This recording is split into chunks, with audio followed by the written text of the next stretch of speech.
Jesu Gong in Sapo Mien Ea Gong Se Mare Le Jesu Gong in Sapo Mien Lo Mi Beta De Satanda Zato Digene Hoja Mi Phile Do Jau Tea Moja De Mi Tea Manaja De Mi Ma Tea Bai Shin Phito Mu De Bono Chau Ba De Khen Tam Bin Nyu Baya Shin Guru Mya Ji Ko Yote Dwa Lau Chi Mo She Ko Yue Dhamma De Bin Sa Den Phunya Ya Aung Alo Mreda Bang Duro Kaung Do Ka Lau Chi Vi Do Baya Shin Guru Mya Ye Khun De Ko Ayong Pyu Ne Ba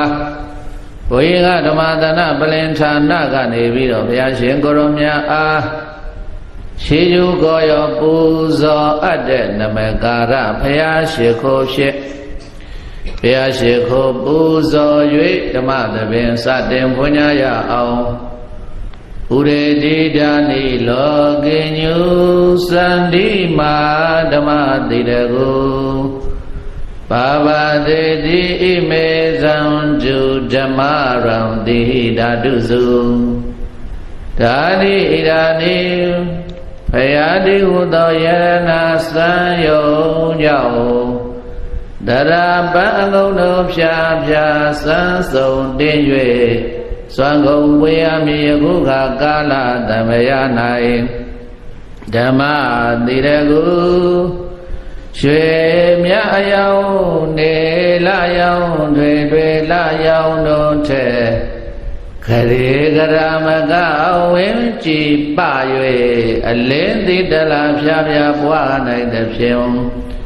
Kava Dalwa Ma Yarana Daya Di Udo Yang Wa Le Shiro Mu Ba Ve Tha Do Lokin Yu Lue Jaung Ne Na Jaung Ne Myama Jaung Ne Ne Kava Jaung Ne Shi Shi Ramya Mi Mi Ya Ya Akhe Me Phim Mya Shin Baramya Latin Tha De Ke Do Bai Cha We Bao Tabe Nyuta Shwe Nya No Phit Ekam Ti Myin No Mu Ba Ve Tha Do Sandi Ma Te Ke Ba Lo Ma Ta Song Chain Song Phit Yue Sain De Lo Mya To Ta Lo Khana Mabola Le Ta Myo Ga Mani Le Ya Di Sang We Pwin Pong Twen Phaya Shin Guru Mya Ji Di Ure Di Amai Gu Be Kwa Xiao Amang Go Phya Khwin Yue Alin Dat Ta Ji Ji Ne Pho Uri Dang Thai Si Ma Mya Yaung Ni De Phai Phai Ne Ta Yai Yai Po Thon No Mu Ke Le Bi Sandi Ma Le Yo Ngo Le Ya Yue Le Ya Ko Myan Do Mu Di De Gu Myan Nan Ne La San Yarana Phit Do Mu Ba Be Do Phaya Shin Guru Mya Ji Phaya Do Twin Mu Pyin Bu Asin Bu Ga Abu Kanya De Phin Buddha Shi Tu De Ko Buddha Twin Chau Nyai Aung Yo They E Mya Se Nai Ni Ewa Bai Phit Do Mu Do Shin Mya Ji Di Dhatu Su Shi Shi Do Parami Daba Anida So Yue Mya Do Wo Wadana Khanya De Phin Dhamara Adai Phyaung Ma Twa Ne Ja Gong Do Ko Ime Zan Tu Shi Bhawa Zayai Do Jau Amya Ko Da Jai Yue Ne Ja Gong Do Tho Tho Mya Swa Tattva Ananda Mandamya Do Ko Dhamma Randi Gong Do Nyo Chau So Yi Bong Do Chau Kham Taya Do Di Gu Do Mya Yaung Ni Pan Do Phim Baba De Ti Parami Daittha Ma Cho Ke Cha Ti Atai Nibbā Myo Na Amata Mye Ma Chanda Se Maung Chwe Ma Tan Ya Aung Yaung We Sang Ta Ji Ji Ta Li Li Pa Ba Win Yue Tho Le Do Mu Le Ba Kava Amau Mati Mya Yaung Ni Nyum Buru Phim Athu Jata Ye Ma Sau Nai Di Shwe Phong Khai Guru Mya Ji Phaya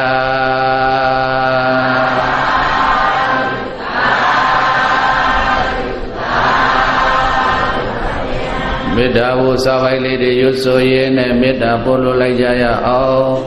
အလုံးမဲ့လိုက်ဆိုပါစัจ java လာအနန္တ၌လုံးစုံခတ်သိမ့်တတ္တဝါတွေကိုမတန်တံပူပန်ဆွဲတဲ့ကိုစင်ရဲ့လည်းကင်ပါစေဒီအတန်တန်ရခသိမ့်တို့ရှောင်းကတိတ်လို့ငြိမ်ပါစေစိတ်မှာတန်တန်ပူပန်ဆွဲတဲ့စိတ်စင်ရဲ့လည်းကင်ပါစေဆင်းရဲကုန်ခံနိဗ္ဗာန်သမယနိုင်ပါစေဧဒါကဗုဒ္ဓဟောကြားမေတ္တာထားဘဝတဲ့အတ္တမဘေစัจ java လာအနန္တ၌လုံးစုံခတ်သိမ့်နဗြမာတွေကိုမတန်တံပူပန်ဆွဲတဲ့ကိုစင်ရဲ့လည်းကင်ပါစေဒီအတန်တန်ယံခသိမ့်တို့ရှောင်းကတိတ်လို့ငြိမ်ပါစေစိတ်မှာတန်တန်ပူပန်ဆွဲတဲ့စိတ်ဆင်းရဲလည်းကင်ပါစေရှင်ရဲ့ကုန်ခံနိဗ္ဗာန်သမယနိုင်ပါစေဧဒါကဗုဒ္ဓဟောကြားမေတ္တာထားဘဝတဲ့အတ္တမဘေသဗ္ဗိတိယောဝုဝဇန္တုသောကောရောဂဝိနာတတုမာတေဘောတွန္တရာယဒုက္ခိတိကာယုကောဘဝသဗ္ဗိတိယောလုံးစုံသောဘေးဥပယောဂအန္တရာယ်ဟုသမျှအပေါင်းတို့သည်ဝိဝေဇန္တုရှောင်လွဲရောက်ပြကြပါစေကုန်သောကောသသောကတရားသည်၎င်းရောဂောသကအနာယောဂသည်၎င်းဝိနာတတုပြောက်ပြပါစေအန္တရာယအန္တရာယ်ပေါင်းတို့သည်မဘဝန္တုမကြမရောက်ကြပါစေကုန်လေဒုက္ခိဒုက္ခိတောကိုယ်စိတ်နှပြကြံမှချမ်းသာဝမ်းသာကြကုန်သည်ဖြစ်၍ဒီကာယုကသက်ရာတံကိုကြော်လှမ်းနိုင်ကြကုန်သည်ဘဝတုဘဝန္တုကောင်းစွာမသွေဖြစ်နိုင်ကြပါစေကုန်သတည်း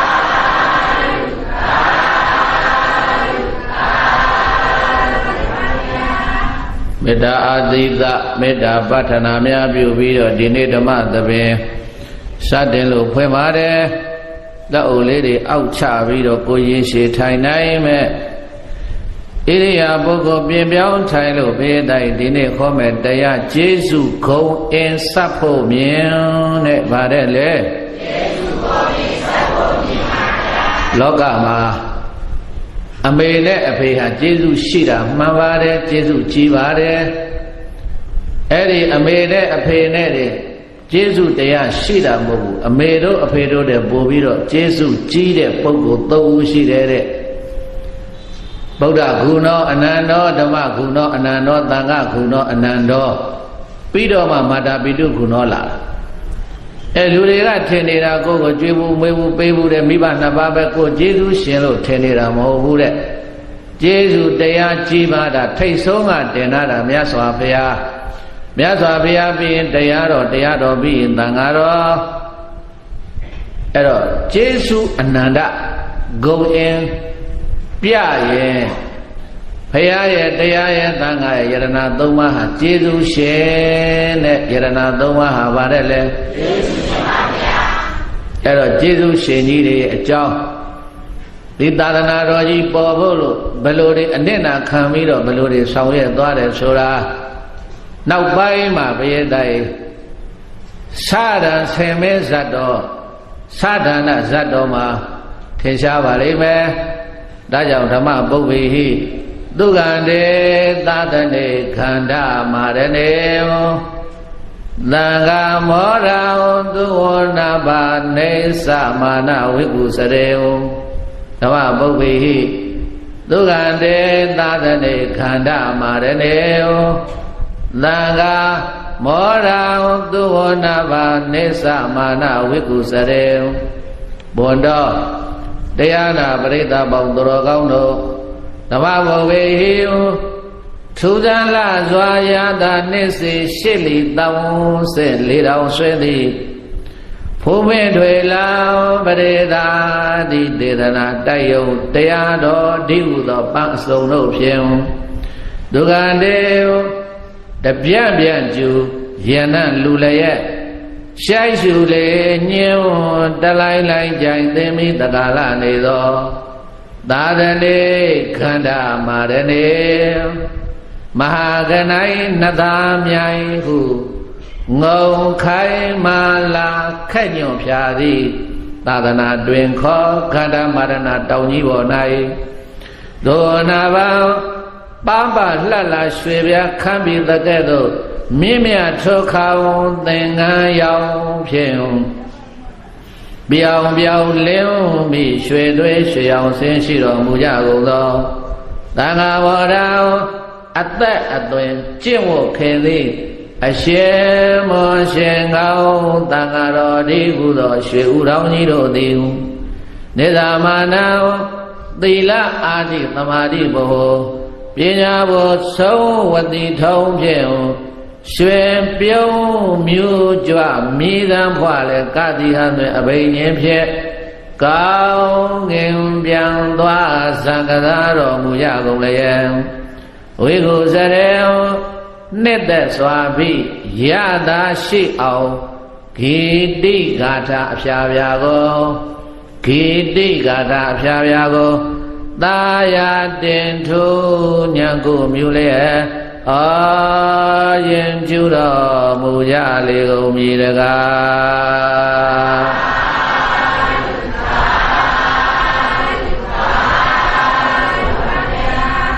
ခန္ဓာမာရဏတောင်းတဲ့ခန္ဓာမာရဏတောင်းကြီးနာပဲကခန္ဓာမာရဏတောင်းအဲ့ဒီခန္ဓာမာရဏတောင်းဆိုတာဘိသိက်သဘုဒီပါလက်ရတောင်းကျော်မှာရှိသမျှတောင်ကြီးတွေထဲမှာအမြင့်ဆုံးတောင်ကြီးတဲ့အမြတ်ဆုံးတောင်ကြီးတဲ့အဲ့ဒီတောင်ကြီးပေါ်မှာပန်းမျိုးစုံကလည်းပွင့်နေတယ်တဲ့ရေထဲမှာပွင့်တဲ့ပန်းတွေကုန်းပေါ်မှာပွင့်တဲ့ပန်းတွေတောင်ပေါ်မှာပွင့်တဲ့ပန်းတွေသစ်ပင်မှာကပ်ပြီးတော့ပွင့်တဲ့ပန်းတွေပန်းမျိုးစုံအဲ့ဒီခန္ဓာဝရဏတောင်ပေါ်မှာအစုံရှိတယ်တဲ့တကဘာလုံးမှာရှိတဲ့ပန်းအမျိုးမျိုးမှန်သမျှဟာအဲ့ဒီခန္ဓာမာရဏတောင်ကြီးပေါ်မှာအကုန်လုံးရှိတယ်။ဒါကြောင့်ခန္ဓာမာရဏတောင်ကြီးဟာကမ္ဘာပန်းအိုးကြီးလို့တင်စားပြီးတော့ပြောလို့ရတယ်။အဲ့ဒီခန္ဓာမာရဏတောင်ပေါ်မှာရွှေသွေးရွှေရောင်အတောင်ကလည်းရွှေအမွေးအမြင်တွေကလည်းရွှေလက်တွေခြေတွေကလည်းရွှေသွေးရွှေရောင်ဆင်းရှိတဲ့ဥထောင်းမင်းကြီးတွေတဲ့တောက်ငှက်ကြီးဥတော်မင်းကြီးတွေဟာအဲ့ဒီရေပန်းကုန်းမှာကြီးပန်းနေအစုံပွင့်တဲ့ကမ္ဘာပန်းအိုးကြီးနဲ့တူတဲ့ခန္ဓာမရဏတောင်ကြီးပေါ်မှာဥတော်မင်းကြီးများနေကြတဲ့အဲ့ဒီဥတော်မင်းကြီးတွေကဒီတိုင်းနေရင်မလှဘူးပြေးတယ်ကရင်တဲလှတာပဲတောင်မီးလေးဝိုင်းပြီးတော့တောင်များဟာကနေအလွန်လှဒါကြောင့်သူတို့ရဲ့မိသားကိုဖွာပြီးတော့ကလိုက်လို့ရှိရင်အဲ့ဒီတောင်မင်းကြီးတွေကအလွန်အလွန်ကိုကြက်တရေနဲ့ပြည့်စုံတယ်အလွန်အလွန်ကိုလှတယ် နှုတ်ကနေပြီးတော့ကယုံနဲ့မကာဘူးတဲ့ဘုရားတိုင်နှုတ်ကနေပြီးတော့တောင်းတန်လေးပေးလို့အိုးဝေးအိုးဝေးအိုးဝေးနဲ့အဲ့လိုตาရတဲ့အတန်လေးတွန်ကျူးနေတာကိုခန္ဓာဝရဏတောင်ပေါ်ရောက်သွားတဲ့ပုဂ္ဂိုလ်တွေကြားရသူမြင်ရသူအလုံးတို့ဟာဟိုတောင်ကြီးကြီးတော့လည်းပဲပန်းမျိုးစုံပွင့်လို့တောင်ပေါ်မှာနေတဲ့ဥတော်ငှက်တွေကလည်းပဲတောင်ပန်းလေးဖွမိသားကိုဖွပြီးတော့ကနေတာကြည့်ရတော့စိတ်ထဲမှာတခါတည်းကြည်နုလိုက်တာအတန်လေးကလည်းအိုးဝေးအိုးဝေးအိုးဝေးနဲ့ตาရတဲ့အတန်ကိုကြားလို့မြင်ရသူတို့ရဲ့စိတ်နှလုံးကိုကြည်လေအေးချမ်းစေတဲ့ကဲ့သို့သာသနေ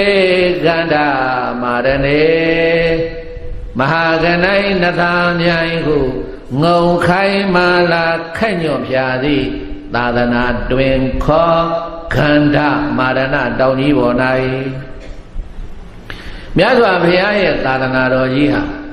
ဘာနဲ့တူတော့ဆိုရင်ခန္ဓာမာရဏတောင်နဲ့တူတယ်ခန္ဓာမာရဏတောင်ပေါ်မှာ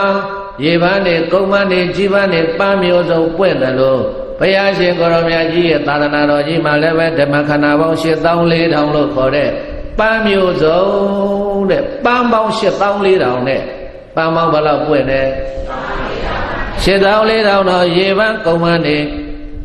ပွင့်တယ်တဲ့ခန္ဓာဝရဏတောင်ပေါ်မှာရေပန်းကုန်းပန်းတွေပွင့်တယ်လို့မြတ်စွာဘုရားရဲ့သာသနာတော်ကြီးဟူသောခန္ဓာဝရဏတောင်ပေါ်မှာလည်းပဲဓမ္မခန္ဓာပေါင်း84,000ဒီဟူသောပန်းတွေပွင့်ကြတယ်တဲ့အဲ့ဒီတောင်ပေါ်မှာဘေးသတ်တွေရွှေအောင်ဆင်းရှိတော်မူကြတဲ့ဥဒေါင်းမင်းကြီးတွေတဲ့ရွှေအောင်ဆင်းရှိတော်မူကြတဲ့ဥဒေါင်းမင်းကြီးတွေကတော့ဘာနဲ့တူတော့ဆိုရင်သူ့ဝနာပါပါပါလှလှရွှေပြားခပ်ပြီးတဲ့ကဲ့သို့မြင်းမြထောခေါင်သင်္ကန်းရောင်ဖြင့်ဟောမြင်းမြထောခေါင်သင်္ကန်းရောင်ဖြင့်ပြောင်ပြောင်လင်းမီရွှေသွေးရွှေအောင်ဆင်းရှိတော်မူကြကုန်သောတန်ခါဝရအသက်အသွင်ကျင့်ဝတ်ခင်သည်အရှင်မောရှင်ကောင်းတန်ခါတော်ဒီဟုသောရွှေဥတော်ကြီးတို့သည်ဖရာသာသနာတော်မှာပိဋကရဲ့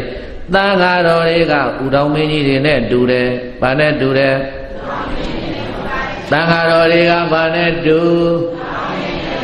ဥတော်မင်းကြီးတွေနဲ့တူတယ်။မိသားကိုခွပြီးတော့ကပြီးတော့အိုးဝေအိုးဝေလို့အော်နေတဲ့အတန်တွေကတော့မြတ်စွာဘုရားရှင်ကိုရောမြတ်ရဲ့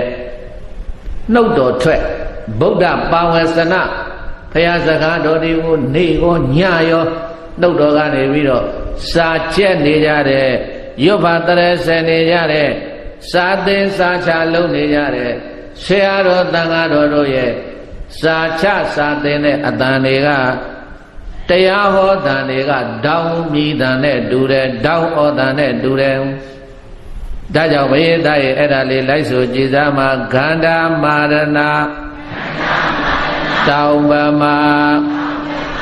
သာသနာတူလသည်ခန္ဓာမာဒနာတောင်ပမာ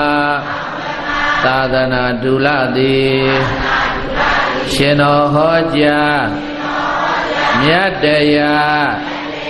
ပန်းမြတ်တူလသည်ရှင်တော်ဟောကြားမြတ်တရားပန်းမြတ်တူလသည်ဥဒေါင်းပမာမြတ်တန်ဃာတောင်မှာပြောကြသည်ဥဒေါင်းပမာမြတ်တန်ဃာတောင်မှာပြောကြသည်အိုးဝေအိုးဝေကျူရင်နေစာတွေကျက်နေသည်အိုးဝေအိုးဝေကျူရင်နေစာရေကျက်နေသည်တပည့်သားရဲ့မြတ်စွာဘုရားရှင်ကိုရောမြတ်လက်ထက်တော်ကစလို့ဒီနေ့ခန္ဓာမာရဏတောင်ကြီးလို့ခေါ်တဲ့သာသနာတော်မှာရှိတော်မူကြတဲ့သံဃာတော်ရှင်သူမြတ်တွေကပရိယတ်ဒီသာသနာတော်မပြောက်မပြတ်သွားအောင်သာသနာတော်ကြီးမတိမ်ခွန်းသွားအောင်စာရေသင်လို့စာရေပို့ချလို့ဆောင်ရွက်တော်မူလာတာခဏိသာသနာတော်ကြီး2500ကျော်လာပြီ မထေအစင်ဆက်လက်ဆင့်ကမ်းပြီးတော့တည်လာတဲ့သာသနာတော်ကြီးမပြောက်မပြည့်ရအောင်စောက်ရှောက်ထိမ့်သိမ့်ပေါ်ရကြတဲ့သံဃာတော်တွေဟာကျေးဇူးရှိတယ်။ဘာရှိတယ်လဲ။ဒါကြောင့်ဒီနေ့ဝါသောသင်္ကန်းတွေလှူကြဆွန်တွေကကြနဝကာမတွေလှူကြဆိုတာဘာလို့တာလဲသံဃာတော်တို့ရဲ့ကျေးဇူးကုန်ကိုမြင်ပြီးတော့ကျေးဇူးဆက်နေတာဒီသံဃာတော်တွေရှိလို့ဒီသာသနာတော်ကြီးရှိနေတာဒီသံဃာတော်တွေမရှိတော့ဘူးဆိုဒီသာသနာကွယ်သွားမယ်သံဃာတော်တွေရှိလို့ဒါလည်းငါတို့ဥပုသ်ဆောက်ခွင့်ရနေတာဟဲ့တရားနာခွင့်ရနေတာငါတို့သားလေးတွေရှင်ပြုခွင့်ရနေတာငါတို့အိမ်မှာဘုရားနေကသာတင်ခွင့်ရနေတာငါတို့အိမ်အန္တရာယ်ကြရောက်ရင်ကမ္မဝါဖတ်ပေးမဲ့သံဃာတော်တွေငါတို့အိမ်ဘုရားတဆူပင့်တင်ကိုယ်ဝရင်ဗုဒ္ဓဘိသေကဘုရားနေကသာတင်ပေးမဲ့သံဃာတော်တွေသံဃာရှိနေလို့သီလဆောက်တည်ခွင့်တရားအထုတ်ခွင့်တရားဟောတရားပြဆရာတော်ကြီးတွေကလည်းတရားဟောတရားပြတော့တူတူပြောမယ်ဘုရားရဲ့လောကထဲမှာမမေတို့အဖေတို့တဲ့ကျေးဇူးများတာဟာသံဃာတော်တွေတဲ့အမေတို့ဖေတို့ကဘုရားတဲ့တဘဝပဲကျေးဇူးရှိတဘဝပဲဒီသံဃာတော်တွေကတော့ဘဝပေါင်းများစွာတော့သံဃာတော်တွေထံကကုသိုလ်တွေရပြီဆိုရင်ဒီသံဃာတော်တွေထံမှာကုသိုလ်မျိုးစေ့တွေစိုက်ပျိုးကျဲချပြီးတော့ဒီကုသိုလ်ကောင်းမှုတွေကဘဝတိုင်းကျိုးပေးမယ်တဲ့ဒါကြောင့်မို့လို့တော်တော်ကျင်းတဲ့လူရင်းရှေ့ပိုင်းမှာမှတ်ရအောင်ဘုရားတရားသံဃာဆိုတဲ့ယရဏသုံးပါးဟာကျေးဇူးရှိလားမရှိဘူးလားဒါကြောင့်ဆိုကျေးဇူးကြီးမှာသံဃာများစိတ်ထားတတ်ရမည်ကျေးဇူးကြီးမှာသံဃာများစိတ်ထားတတ်ရမည်ကျေးဇူးတရားအာယုံပွားတို့များလှူဒန်းမည်ကျေးဇူးတရားအာယုံပွားတို့များလှူဒန်းမည်ဧတံဃာတော်တို့ကိုဘုရားတဲ့ကြောင်းလေးဆောက်ပြီးတော့ယဟန်နေခါရှင်နေပြုပြီးတော့တန်ဃာတော်တွေကိုဒီကုသိုလ်ကောင်းမှုတွေလှူနေတန်းနေတဲ့ကုသိုလ်ကောင်းမှုဆောက်ကတဲ့ကုသိုလ်တွေသင်္ကန်းလှူရတဲ့ကုသိုလ်တွေကတာမန်ကုသိုလ်လို့မမြင်တဲ့တော့ဘုရားတိုင်ကျေးဇူးဆက်တဲ့ကုသိုလ်ဂုဏ်ရှိလို့ကျေးဇူးခုံရှိလို့ဒါကြောင့်ဘုန်းကြီးတရားကောင်းစဉ်လေးပြကြတဲ့ကျေးဇူးခုံအင်စပ်ဖို့မြင်ဗာတရားလဲကျေးဇူးခုံအင်စပ်ဖို့မြင်ကျေးဇူးများတာပေါ့ကျေးဇူးအလွန်တရာများတယ်ဘေးတတ်တဲ့ယဟန်ခံခြင်းနဲ့ဆိုရင်လည်းဒီတန်ဃာတွေရှိမှဟုတ်လားမဟုတ်ဘူးလားသားလေးယဟန်ခံခြင်းနဲ့ရှင်ပြုပေးခြင်းနဲ့ကြောင်းဆောက်လှူခြင်းနဲ့တန်ဃာမရှိရင်ကြောင်းလှူလို့ရသလားဒါကြောင့်မို့လို့ဘေးတိုင်းဒီတန်ဃာငါတို့ရဲ့ကျေးဇူးရှင်ပဲလို့ဒီတန်ဃာတော်တရားကျေးဇူးအလွန်တရာကြီးမားတယ်ဆိုပြီးတော့တန်ဃာကျေးဇူးမြင့်မောဦးအထူးကြည်အောင်ဆာရမည်တဲ့ရှေ့ကရေးခဲ့တာတန်ဃာကျေးဇူးဘာကျေးဇူးလဲဒါကြောင့်တာမန်ကုသိုလ်လို့မမြင်နဲ့ကုသိုလ်ကောင်းမှုလုပ်တိုင်းစွန်းလေးတစွန်းပဲလောင်လောင်ကျေးဇူးရှိလိုက်တာဗျာရှင်ဘုရားတို့ရှိနေသေးလို့ရှင်ဘုရားတို့ရှိနေသေးလို့သာသနာတော်ကြီးရှိနေလို့တပည့်တော်တို့ဒီကုသိုလ်ကောင်းမှုတွေဆွမ်းလောင်းရတဲ့ကုသိုလ်တွေတရားနာတဲ့ကုသိုလ်တွေဥပုသ်ဆောင်ရတဲ့ကုသိုလ်တွေရနေတာအရင်စစ်တော့အမြင့်မြေကအရှင်ဘုရားတို့ကသာသနာတော်မှာမရှိကြတော့ဘူးသာသနာတော်ကြီးကွယ်သွားရင်ပျောက်သွားရင်တပည့်တော်တို့ဒီကုသိုလ်တွေရမှာမဟုတ်တော့ဘူးဗျာလို့တန်ခါပြောက်ရင်သာသနာပြောက်မယ်တန်ခါပြောက်ရင်ဘာပြောက်မယ်ဒါကြောင့်တန်ခါပြောက်ရင်သာသနာပြောက်မယ်တဲ့ဘေးသားတဲ့တန်ခါမပြောက်ဖို့ရည်ကြီးတယ်တန်ခါဟာသာသနာတော်ကြီးကိုထိန်းနေတာတန်ခါသာသနာဝန်ထမ်းတဲ့ဒါကြောင့်သာသနာဝန်ထမ်းတဲ့တန်ခါတော်တွေကျေးဇူးကုန်မြင်ပြီးတော့လူကြတန်းကြကျေးဇူးကမ်းတဲ့စကားကျေးဇူးကမ်းတဲ့အသုံးအနှုန်းမပြောနဲ့တဲ့ကျေးဇူးကမ်းတဲ့အသုံးအနှုန်းတွေဒီနေ့လောကကြီးကလည်းဘယ်တိုင်ဘယ်လိုဖြစ်လဲမသိကြောက်မကြောက်တော့ဘူးကာရတန်ဃာတော်တွေလည်းပဲဆဲလို့ဆဲဆိုလို့ဆိုဗာလဲကနေပျော်ပေါ်နေတဲ့အင်တာနက်တို့ Facebook တို့ပေါ်မှာလည်းဘုန်းကြီးဟန်တန်ဃာတွေဆဲတဲ့လူတွေကဆဲဘယ်လိုလဲအကုသိုလ်ဘာလို့မကြောက်တော့လဲမသိဘူးကျေးဇူးရှိတဲ့ပုဂ္ဂိုလ်တွေကမှဒီလိုကာယကဝစီကမနောကဖြင့်မပြေမရဘူးပြေမရင်ဘေးဓာန်10မျိုးသိနေတဲ့ဓာန်ဘယ်နှမျိုးသိနေတဲ့ဓ နေအိမ်မီလောင်လက်ချေကျိုးလို့သေခြင်းဆိုနဲ့သေရမယ်ဆိုတာကုဋ္ဌနုနာယောဂဆွဲလို့ပြင်းမာတဲ့ကံတွေကအလွန်ကြောက်เสียကောင်းတယ်ဘေးသက်တွေဆေးကုမရတဲ့အနာယောဂကြီးတွေဖြစ်တတ်တယ်မိုးကြိုးပြခံတတ်တယ်လောင်မိကြခံတတ်တယ်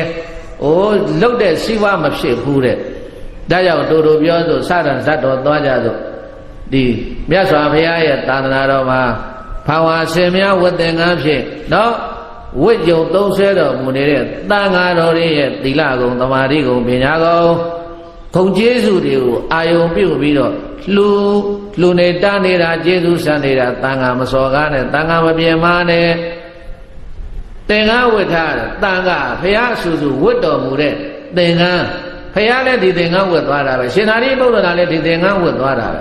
ဒါကြောင့်ဘုရားဆူဆူဝတ်တော်မူတဲ့သင်္ကန်းယဟန္တာဆူဆူဝတ်တော်မူတဲ့သင်္ကန်းဝတ်တာတရားကောင်းတာကဒီနေ့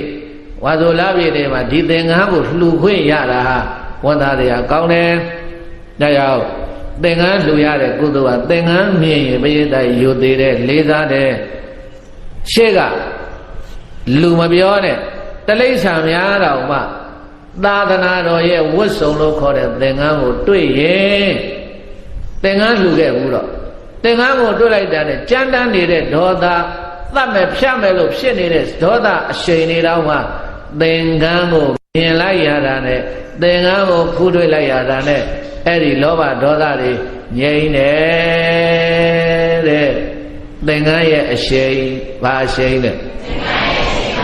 အဲ့ဒီလိုအရှိန်ဝါရှိတဲ့သင်္ကန်းဒီနေ့လှူခွင့်ရလားမရဘူးလားအဲ့ဒါကြောင့်မလို့လူသားစစ်စစ်မပြောနဲ့တိရစ္ဆာန်များတော့မှသာသနာတော်ကြီးရဲ့ဝတ်စုံဝတ်ရုံကိုမြင်ရရင်ဒေါသထိန်ပြီးတော့ကုသိုလ်စိတ်တွေကိန်းသွားဖို့ဒီနေ့ပြောရရင်ဧကံသမယဘဂဝါရာဇဧကံသမယဘဂဝါသာဝတိယဝိဟာရတိဇေတဝနေအနာထပိဏိကတအာရမေဧကံသမယခါရဘာစေတုံကဘဂဝါမုံ6ပါးတကဘုရားရှင်ကိုရောမြတ်ကြီးသည်သာဝတိယသာဝတိခေါ်တဲ့ရွှေမြို့တော်မှာအနာထပိဏိကတအနာတပိခုံသိမ့်ပြမွေရှင်တထေဤအာရမေနှလုံးမွေလျော်ပျော်ဝေရကောင်းအောင်ဆောက်လုပ်ရလူရန်သောဇေတဝနေဇေတုံခေါ်ကြောင်းတိုက်တော်မှာဝိရတိယပထာလေးလေးဖြင့်မြတ်ကြီးရွှင်ပြုံးတတဲ့သုံးငါစံပေတော်မူခဲ့ပါပေတည်း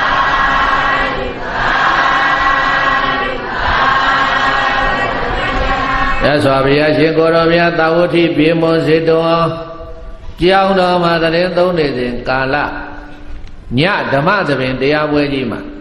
ဘိက္ခုပရိသတ်ဘိက္ခုနီပရိသတ်ဥပဒကပရိသတ်ဥပတိကာမပရိသတ်ပရိသတ်၄ပါးခေါ်တယ်ယဟန်ရဲ့ယဟမရဲ့ဒဂတေဒဂမရဲ့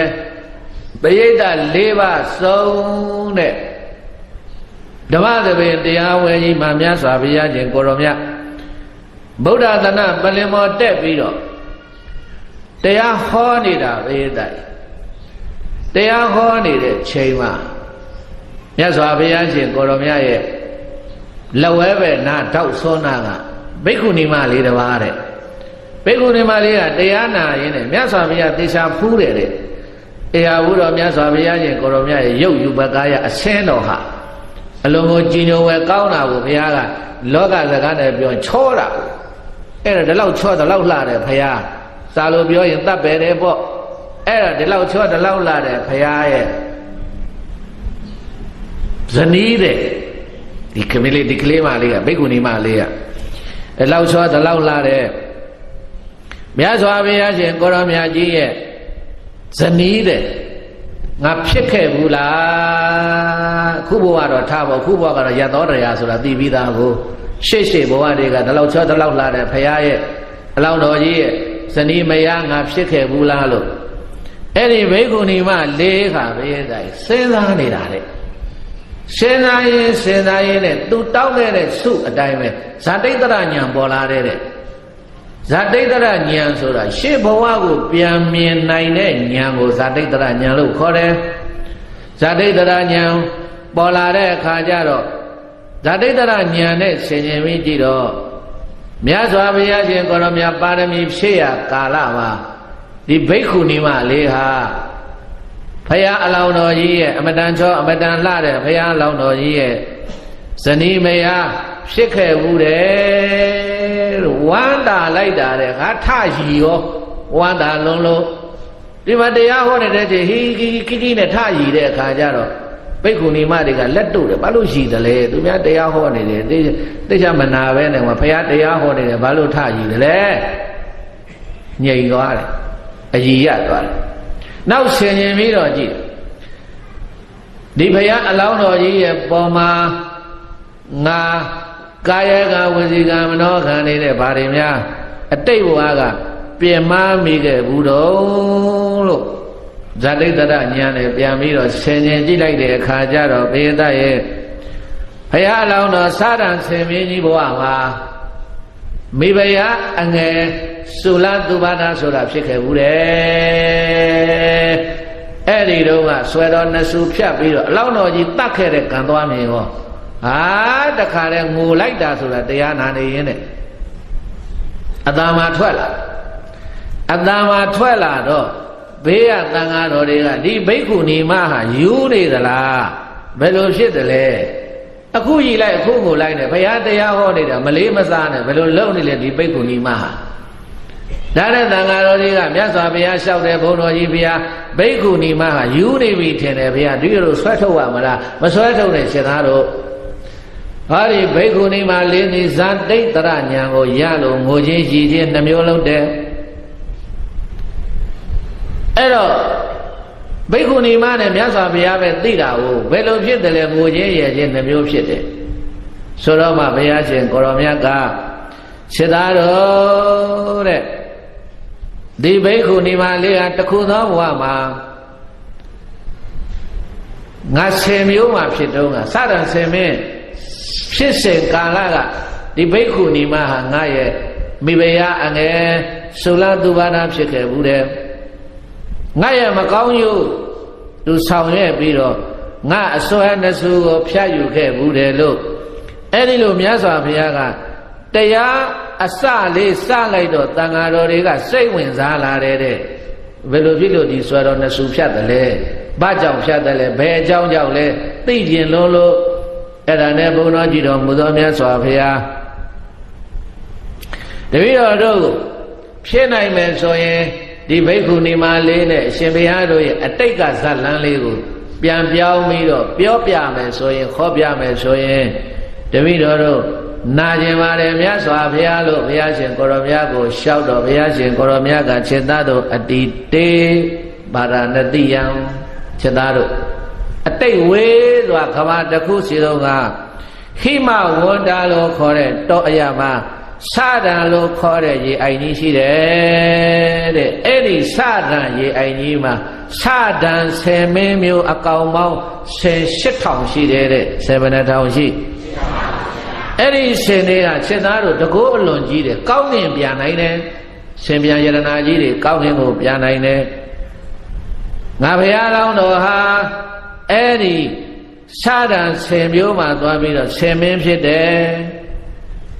အဲ့တော့ငါဘုရားအလောင်းတော်10မင်းကြီးရဲ့ခန္ဓာကိုယ်အဖြူရောင်းတဲ့ရှင်းပြူယရနာဘေးအတိုင်းစဒံ10မင်းဟာတကူလုံးကဖြူဖွေးနေတဲ့လက်တွေခြေတွေကတော့နေမြန်းနေတယ်အယအမြင့်ဘလောက်ရှိတုံးဆို88တောင်ရှိတယ်တဲ့ဘလောက်ကြီးတဲ့ဆင်ကြီးတုံးဆိုတာ88တောင်ကိုလုံးတော်အလျားက120ရှိတယ်အတောင်120ငွေပန်းဆိုင်နဲ့တူတယ်နှမောင်းတော်က58တောင်ရှိတယ်နှမောင်းတော်ကြီးက58တောင်ရှိတယ်အစွဲတော်ရဲ့လုံးပတ်15တောင်ရှိတယ်လုံးပတ်ကအရှိအတောင်30ရှိတယ်တဲ့အစွဲတော်အဲ့ဒီစွဲတော်မြတ်နှစုဟာနီလပိဒလောဟိတဩဒဒမင်းစိတ်တာပပ္ပတရလို့ခေါ်တဲ့ဖျားခန္ဓာကိုယ်ကထွက်တဲ့ရောင်ကြီး6ပါးအတိုင်းပဲတဲ့ပိယတိုင်စာရဏဆင်မင်းရဲ့အစွဲနှစုဟာအယောင်6မျိုးထွက်တယ်တဲ့အမြဲတောက်ပါပြီးတော့နေတယ်တဲ့အဲ့ဒီဘဝမှာချက်သားတို့ငါမှမိဖုရားကြီး2ပါးရှိတယ်မဟာသုဘဒနဲ့သုလသုဘဒသာဒနာဇတ်တော်ဖျားစားပြီးပိယတိုင်ငါတို့နေတာကအလွန်ตายရတဲ့စတာအိုင်နာကရွှေကူကြီးထဲမှာနေတယ် ကန္နာဝရဏတောင်ကနေပြီးတော့ပိစေကဗုဒ္ဓတွေကမကြာအဲ့ဒီစတာအိမ်ကြီးကိုကြွလာရင်အဲ့ဒီစတာဆင်မင်းနဲ့ဆင်ရှစ်ထောင်မဟာသုဘဒာမိဘုရားကြီးရဲ့သုလသုဘဒာမိဘုရားကြီးရဲ့အဲ့ဒါတောထဲမှာရှိနေတဲ့ဆင်ဆိုတော့ဘုရားတိုင်ထမင်းစားတဲ့မျိုးမှမဟုတ်ဘဲနဲ့အသီးသစ်ဥပိနေတရက်သီးတို့ဘာတို့ညာတို့အဲ့ဒါတွေခုပြီးတော့စတာအိမ်ကြီးမှာခန္ဓာဝန္ဒနာတောင်ကကြွတော်မူလာတဲ့ပိစေကဗုဒ္ဓ900ကိုမကြာငါတို့အလှလုပ်တယ်တဲ့အဲ့ဒီစတာအိမ်ကြီးကဘုရားတိုင်အလျာအနံယူဇနာ50ကြီးရှိတယ်ကြာဖြူကြာနိကြာပုံရရိတ်ကြာပရုံမှာကုမုတ်တရာကြာတဲ့ကြာရောကြီးတွေ9ထားစတာအိမ်ကြီးကိုကာယံထားတယ်ကြာတော်ကြီးရဲ့အပြင်ဘက်မှာသလေးနီတော်ရှိတယ်သလေးနီတော်ရဲ့အပြင်ဘက်မှာပန်းတော်ကြီးရှိတယ်ပန်းတော်ကြီးရဲ့အပြင်ဘက်မှာကြံတော်ကြီးရှိတယ်ကြံတော်ရဲ့အပြင်ဘက်မှာငပြောတော်ရှိတယ်ငပြောတော်ရဲ့အပြင်ဘက်မှာအင်ဂျင်တော်ရှိတယ်ဘာတော်ရှိတယ်တဲ့အဲ့ဒီအင်ဂျင်တော်ရဲ့အပြင်ဘက်မှာတရက်တော်ရှိတယ်တရက်တော်ရဲ့အပြင်ဘက်မှာပိန်းနေပင်နေစီပေါက်နေတဲ့ပိန်းနေတော်ကြီးရှိတယ်အဲ့ဒီပိန်းနေတော်ကြီးရဲ့အပြင်ဘက်ကတော့ဝါးတွေတဲ့ဘုရားတိုင်ဝါးတော်ကြီးတွေညှို့ပိုင်စိမ့်ပြီးတော့တခါတဲ့ဝါးတော်ကြီးရဲ့အပြင်ဘက်မှာတော့တောင်ကြီး9ထပ်ကာယံထားတယ်တဲ့တောင်ကြီးဘယ်နှထပ်တယ်လဲတောင်ကြီး9ထပ်ကာယံထားတယ်စတာအိုင်ကြီးရဲ့အရှိမြောက်တော့မှညောင်မင်းကြီးတပင်ရှိတယ်အဲ့ဒီညောင်မင်းကြီးအောက်မှာဘုရားလောင်းတော်စတာဆင်မင်းဟာຫນွေကြလို့ရှိရင်အဲ့ဒီညောင်မင်းကြီးအောက်မှာခိတ္တခဏလာပြီးတော့ຫນွေအောက်မှာຫນွေရသည်စံနန်းတော်ပေါ့ညောင်မင်းကြီးကအရေးသိကောင်းတာတဲ့အဲ့ဒီမှာနေတယ်မိုးရင်ကြတော့ဟိုခုနတော့ငါပြောတဲ့ရွှေကူကြီးထဲမှာသွားနေတယ်အဲ့ຫນွေခါဆိုလို့ရှိရင်ဘုရားလောင်းတော်စတာရှင်မင်းကြီးရေချိုးပြီးတော့အဲ့ဒီညောင်မင်းအောက်မှာလာပြီးတော့ခိတ္တခဏနားတယ်တနေ့တော့ဘုရားတိုင်တော်တဲ့ကိုလှဲ့လေပြီးတော့သွားတော့ခုနတော့ဘုန်းကြီးပြောခဲ့ပြီးအင်ဂျင်တော်အဲ့ဒီအင်ဂျင်တော်ထဲမှာလှဲ့လေသွားလာရဲ့အင်ဂျင်ပန်းတွေပွင့်နေတဲ့အကြောင်းကိုဆင်တွေကလာပြောတော့စတာဆင်မင်းကြီးကဘုရားတိုင်ဟာအင်ဂျင်ပန်းတွေပွင့်နေတယ်ကသွားအောင်ပါပဲဆိုပြီးတော့အဲ့ဒါဘုရားလောင်းတော်စတာဆင်မင်းရဲ့သုလသုဘဒာရဲ့မဟာသုဘဒာရဲ့အင်ဂျင်တော်ထဲမှာသွားအင်ဂျင်တော်ထဲမှာသွားတော့ကိုရောက်တဲ့အခါကျတော့ပင်လုံးရုပ်ပွင့်နေတဲ့အင်ဂျင်ပင်ကြီးကိုတွေ့တော့အင်ဂျင်ပန်းတွေကိုကျွေကြလာအောင်လို့ဆဲဆိုတာတစ်ပင်မှမတက်တာပဲနဲ့ကိုအင်ဂျင်ပန်းလိုခြင်းတော့ဘယ်လိုလုပ်တယ်ထင်လဲဥကင်းနေတဲ့ဥကင်းဆိုတာခေါင်းနဲ့အင်ဂျင်ပင်ကြီးကိုတွားဆောက်တာ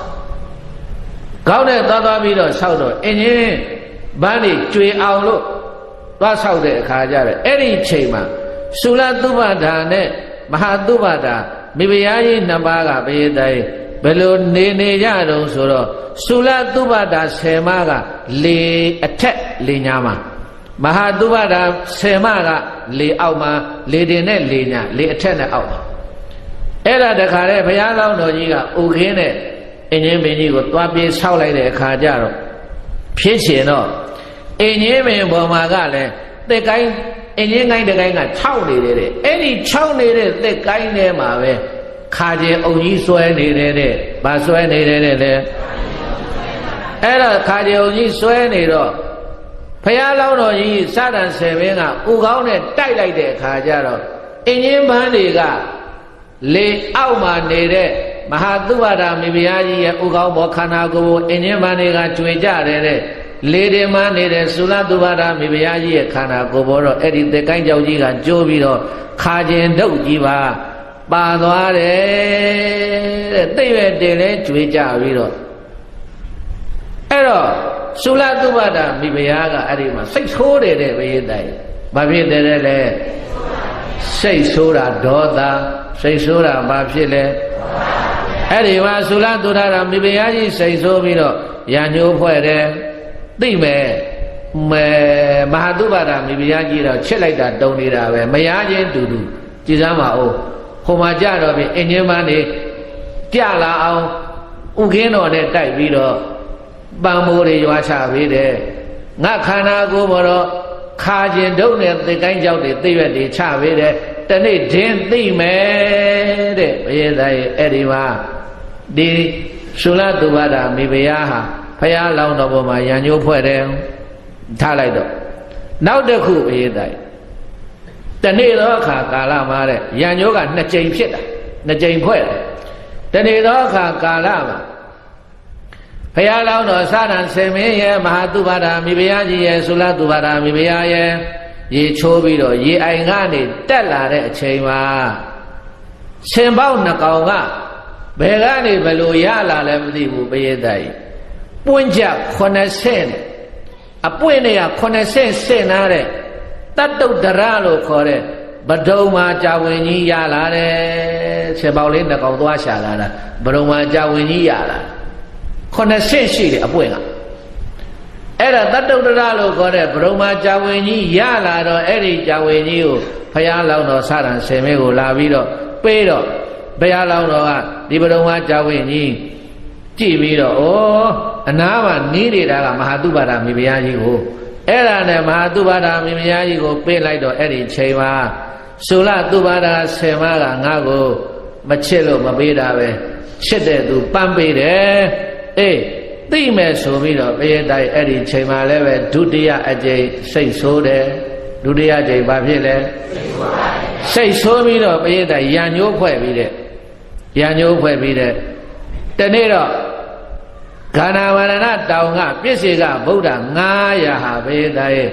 စာရံဆင်မင်းနေတယ်အဲ့ဒီစာရံအိုင်ကြီးကိုကြွတော်မူလာတော့ဘုရားလောင်းတော်စာရံရှင်ကြီးကလည်းဝန္တာအာရနဲ့ဟတိတိဝလံနေရှာကြဖွေကြပါဦးပဲရှာဖွေပြီးတော့တိတိဝလံပြားရည်လူတဲ့ကြာရိုးကြာဆွဲနေပြင်ဆင်ပြီးတော့ဟဲ့ပြင်ညရှင်တို့ဘာသာဘာဝပေါ့ဘေးသားအဲ့ဒါတိတိတဲ့နှမောင်းနေနဲ့ခုကြယူကြအဲ့ဒါနဲ့မဟာတုပါဒာမိဖုရားကြီးကသုလတုပါဒာမိဖုရားကြီးကဲမင်းကဒီတိတိယူကမင်းကဒီပန်းယူကဆိုပြီးတော့နှမောင်းနေနဲ့ယူပြီးတော့တိတိဝလန်းနေပန်းမှန်နေဝေချမ်းခွဲပေးပြီးတော့တပါလူကောက်ကလာသွားကြလို့ဆိုပြီးတော့အဲ့ဒါဘုရားလောင်းတော်စရံဆင်မင်းကြီးကပွဲတွေပြင်ပြီးတော့တိတိတွေပါလေယူပြီးတော့သွားတော့အဲ့ဒီမှာသုလတုပါဒာဆင်မကသူရတဲ့ဝေစုသူပြစ္ဆေကဗုဒ္ဓတပါးကိုသူလှူခွင့်ရတယ်သူရတဲ့ဝေစုကိုပြစ္ဆေကဗုဒ္ဓကိုလှူတယ်တဲ့အဲ့ဒီမှာဆုတောင်းပြီးဤကောင်းမှုကြောင့်ရှင်ဘုရားကိုတပည့်တော်ဟောဒီတိတိတွေလှူရတဲ့ကောင်းမှုကြောင့်ဘုရားတပည့်တော်မဟာဒီဘဝကမနေလို့သေသွားရဲ့တဲ့မတ္တရိမင်းကြီးရဲ့သမီးတော်မတ္တရိမင်းကြီးရဲ့သမီးတော်သူပဒာလို့ခေါ်တဲ့သမီးတော်ဖြစ်ရပါလို့ဤဘုရားအရွယ်ရောက်တဲ့အခါမှာဗာရာဏသီမင်းကြီးရဲ့ချစ်ချင်းကိုခံယူရတဲ့မိဘရဲ့ခေါင်းကြီးဖြစ်ရပါလို့ဤဘုရားမိဘရဲ့ခေါင်းကြီးဖြစ်တဲ့ချိန်ကာလမှာမုတ်ဆိုးတယောက်ကိုဆေလွတ်ပြီးတော့ဒီစရံဆင်မင်းကိုအစိတ်လူးတဲ့မြားနဲ့ပြေးအစိတ်လူးတဲ့မြားနဲ့ပြေးပြီးတော့အယောင်6ပါးရှိတဲ့ဟောဒီဆွဲတော်2ဆူကိုရယူနိုင်တဲ့သူဖြစ်ရပါလို့ဤဘုရားလို့ပြစ္ဆေကဗုဒ္ဓထာမှာဘေးတိုင်းဆုတောင်းတယ်တဲ့အဲ့ဒီဆုလည်းတောင်းလို့ပြီးရောပြစ္ဆေကဗုဒ္ဓတွေလည်းပြန်ကြွသွားရောသုလတုပါဒာမိဖုရားဆင်မဟာဘေးတိုင်းရေမတော့တော့ဘူးတဲ့အစာမစားတော့ဘူးတဲ့အစာငါခံနေမြန်သိအောင်လုပ်ပြတာသူ့ကိုယ်သူအဲ့ဒါရေလည်းမတော့တော့ဘူးစားလည်းမစားတော့ဘူးနေတဲ့တခါတည်းပိန်ချုံပြီးတော့တော်ပြောဆိုဘေးတိုင်းအဲ့ဒီသုလတုပါဒာမိဖုရားသည်အဲ့ဒီဘဝမှာသုတေမနေလို့အစာပြတ်ပြီးတော့သေတယ်သူတောင်းတယ်ဆိုတဲ့အတိုင်းသွားဖြစ်တယ်မတ္တရိမင်းကြီးရဲ့သမီးတော်ဗဒ္ဓါတဲ့နာမည်ကသူဗဒ္ဓါတဲ့အဲ့ဒါဗာရာဏသီမင်းကြီးကြားတဲ့အခါကျတော့အမတန်ချောအမတန်လှတဲ့မိဖုရားမြောက်ပြီးတော့တော်ပြောဆိုဘေးတိုင်းဗာရာဏသီမင်းကြီးရဲ့မိဘရဲ့ခေါင်းကြီးဖြစ်သွားတော့ဟာဗာရာဏသီမင်းကြီးကလည်းချစ်လိုက်တာမပြောနဲ့ဒီအမျိုးသမီးလေးအလိုတိုက်လိုက်တာတဲ့ဘေးသားရဲ့အဲ့တော့ဇာတိတ္တရဉာဏ်ကိုသူရပြီဒီဗဒ္ဓသူဗဒ္ဓမိဖုရားကဇာတိတ္တရကိုရတဲ့အခါကျတော့ယံညိုးပါဟိုမှာ2ခုဖွဲ့ထားတာသွားမြင်ရောငါတာဝန်ကြီးတစ်ခုရှိသေးတယ်ဒီစရံဆင်မဲ့ငါရအောင်တတ်မယ်ဆိုတော့ဘေးသားရဲ့အဲ့ဒီမှာဘာလို့တုံးဆိုတော့ဒုက္ခနာကိုတစ်ခုလုံးကိုတခါတည်းဆနွင်းလေးလိမ့်ပြပေါ့ Shannon lay me a way how they win me. Oh, the car they time ago 50 hours how we quick cow we don't need up but they mini ladder. Hey, take no you maybe a cow Mama Via sound or ever. Jama Yamaga will be at the Nilo quick cow did I was Shannon lay me up below here the lemon you don't made it. Joe Young don't made up. But here the lay never go. Bill, Balu be up there. Say Tema, losing needed at the Kushidem. Ha! Meanwhile, maybe I used to have got Yerana Konaba. No, Ayongava, Jaida, your Mevalune. Nachete, maybe I mean the Luni time ago, and Amaji, Melojena, Pure Lojena, Pure, Malubi. So, Duvara, maybe I got Pure and Yadomini, Pure Amatoro Candy. Below shit, a met a junction, a mesura, Yone Luma, Yona, Nayone Bio. May I have my body losing the delay? May I met him my body feel the delay pure, a day made a carja of Bayday Arima. Tuvada Miyaga Yadomini, a Kuma Biona, would it? But of your room, most holy Alon Kobiva. Dorama 20နဲ့တတ်တဲ့မုတ်ဆိုးတွေအလုံးခေါ်ပေးပါအဲ့ဒီမုတ်ဆိုးတွေရောက်လာတဲ့ခါကျတော့မှမုတ်ဆိုးတွေစုမိတဲ့ခါကျတော့မှပြောမယ်ဟဲ့ဘုရားမတော်များသွားတိုင်းပြည်တဲ့မောင်းကျင်းနဲ့လက်ခါဆန်းငါတိုင်းပြည်နယ်ပိုင်ဗာရာဏသီမြို့တွင်မြို့ပြင်တောတောင်ထထမှာရှိတဲ့မုတ်ဆိုးတွေအလုံးလာရမယ်လို့အမိန့်တော်မှတ်တယ်လိုက်ပြီးတော့မောင်းထူတော့မုတ်ဆိုးတွေရောက်လာပါပြည့်တဲ့မုတ်ဆိုးပေါင်း 6000 ရောက်လာတယ်တဲ့မုတ်ဆိုးဘယ်နှပေါင်းမုတ်ဆိုးတွေစုံညီတော့မှသူ့ဘာသာမင်းမယားကြီးကအမောင်မုတ်ဆိုးတော့အဆွဲကလေအယောင်6မျိုးတောက်နေတယ်တကူလုံးကဖြူနေတယ်စာရံဆင်မင်းလို့ခေါ်တယ်အဲ့ဒီစာရံဆင်မင်းကအိမ်မက်မက်တယ်အဲ့ဒီစာရံဆင်မင်းကြီးရဲ့အယောင်6မျိုးတောင်းနေတဲ့အစွမ်းနှစုကိုငါလိုချင်တော်မူတယ်မရရင်ငါသေရပါလိမ့်မယ်ဆိုတော့မုတ်ဆိုးတွေကမြတ်တော်မိဗျာကျွန်တော်တို့မုတ်ဆိုးလှုပ်လာတာဘိုးစင်ပေါင်ဆက်နော်ရွှေ80မျိုး80ရှိပြီမုတ်ဆိုးလှုပ်လာဒီလို10မျိုးတစ်ခါမှမတွေ့ဘူးတစ်ခါမှမတွေ့ဘူးဘယ်နဲ့အစွဲတော်ကနေပြီးတော့အယောင်6မျိုးထွက်ပြီးတော့အမြဲတမ်းတောက်ပါနေတဲ့10မျိုးဆိုတာအဖိုးတွေလည်းတစ်ခါမှမပြောဘူးဘယ်မှာရှိတယ်ဆိုတာပြောလို့ရမလားပြောအဲ့ဒါဆိုရင်အိမ်မက်ထဲမှာဘယ်ရလို့ထင်တယ်လဲမုတ်ဆိုးတွေကမေးပြီးပြည့်တိုင်းအဲ့တော့သူ့ဘာသာမင်းမယားကမပြောသေးဘူးတဲ့မပြောသေးဘဲနဲ့အဲ့ဒီမုတ်ဆိုးတွေထဲမှာတခါတည်းသူလိုက်ပြီးတော့ကြည်တာပေါ့လေကြည်တဲ့အခါကျတော့မုတ်ဆိုးကြီးတယောက်သားတွေ့တယ်မျက်စိကကြောင်ကြောင်မုတ်စိတ်မွေးတွေပတိုင်းမွေးတွေခန္ဓာကိုယ်ကြီးကလည်းထွားကြိုက်ပြီးတော့လက်တွေခြေတွေကလည်းတုတ်တုတ်ခိုင်ခိုင်ကြီးတွေသွားတွေ့တော့ဟဲ့ကိုအလဲကောင်ကထိုင်နေတဲ့မုတ်ဆိုးသိနာမဲ့ဘယ်လိုခေါ်လဲသောနုတ္တရလို့ခေါ်ပါတယ်ဗျာသောနုတ္တရလေလားတင်ပါဗျာကြံတဲ့မုတ်ဆိုးတွေအလုံးပြန်ကြအဲ့ဒီသောနုတ္တရမုတ်ဆိုးကြီးကိုမြတ်သောမင်းကြီးတဲ့ဘုံ80အထက်ဆုံးတတ်မှာဒီမုတ်ဆိုးကြီးနဲ့သူနဲ့2ယောက်တည်းတွေ့ဝင်ပေးပါတဲ့ကဲတဲ့မိဖုရားသဘောပဲဒါနဲ့အဲ့ဒီမုတ်ဆိုးကြီးလက်တို့ပြီးတော့ခေါ်သွားတယ်ဘိသိုက်သူ့ဘာသာမိဖုရားအဲ့ဒါဘုံ80အထက်ကိုရောက်တဲ့အခါကျတော့လေသာတကားဖွင့်ပြီးတော့မုတ်ဆိုးကြီးမြောက်ဘက်အရာကိုလက်ညှိုးညွှန်ပြတဲ့ဟောဟာဟိမဝန္တာတော်အဲ့ဒါအလွန်ကြမ်းတမ်းတယ်တော့သွားမှာတောအထထတောင်အထထအဲ့ဒီ10ပေါင်း8000ရှိအဲ့ဒီ10ပေါင်း8000တို့ရဲ့အကြီးမှုဖြစ်တဲ့စရံ10မင်းကြီးဆိုတာ10မျိုးတော်ကြီးအစွဲကအယောင်6မျိုးတောက်ပြီးတော့အလွန်ကိုလက်နေတယ်တောက်ပြောင်နေတယ်အသက်နဲ့ရင်းပြီးသွားရလိမ့်မယ်တဲ့အလွန်ကြမ်းတဲ့ခရီးခရီးဖြစ်တယ်ဘယ်လိုလဲသွားနိုင်ပါမလားမြတ်သောမိဖုရားမေးပါရစေအောင်ဒီဆင်းဆွဲကိုရရင်မိဖုရားဘာလို့မလို့တော့ဒီနန်းတော်ထဲမှာရွှေတွေပလဲတွေမြတွေနီလာတွေဥဒ္ဒဖရာတွေနော်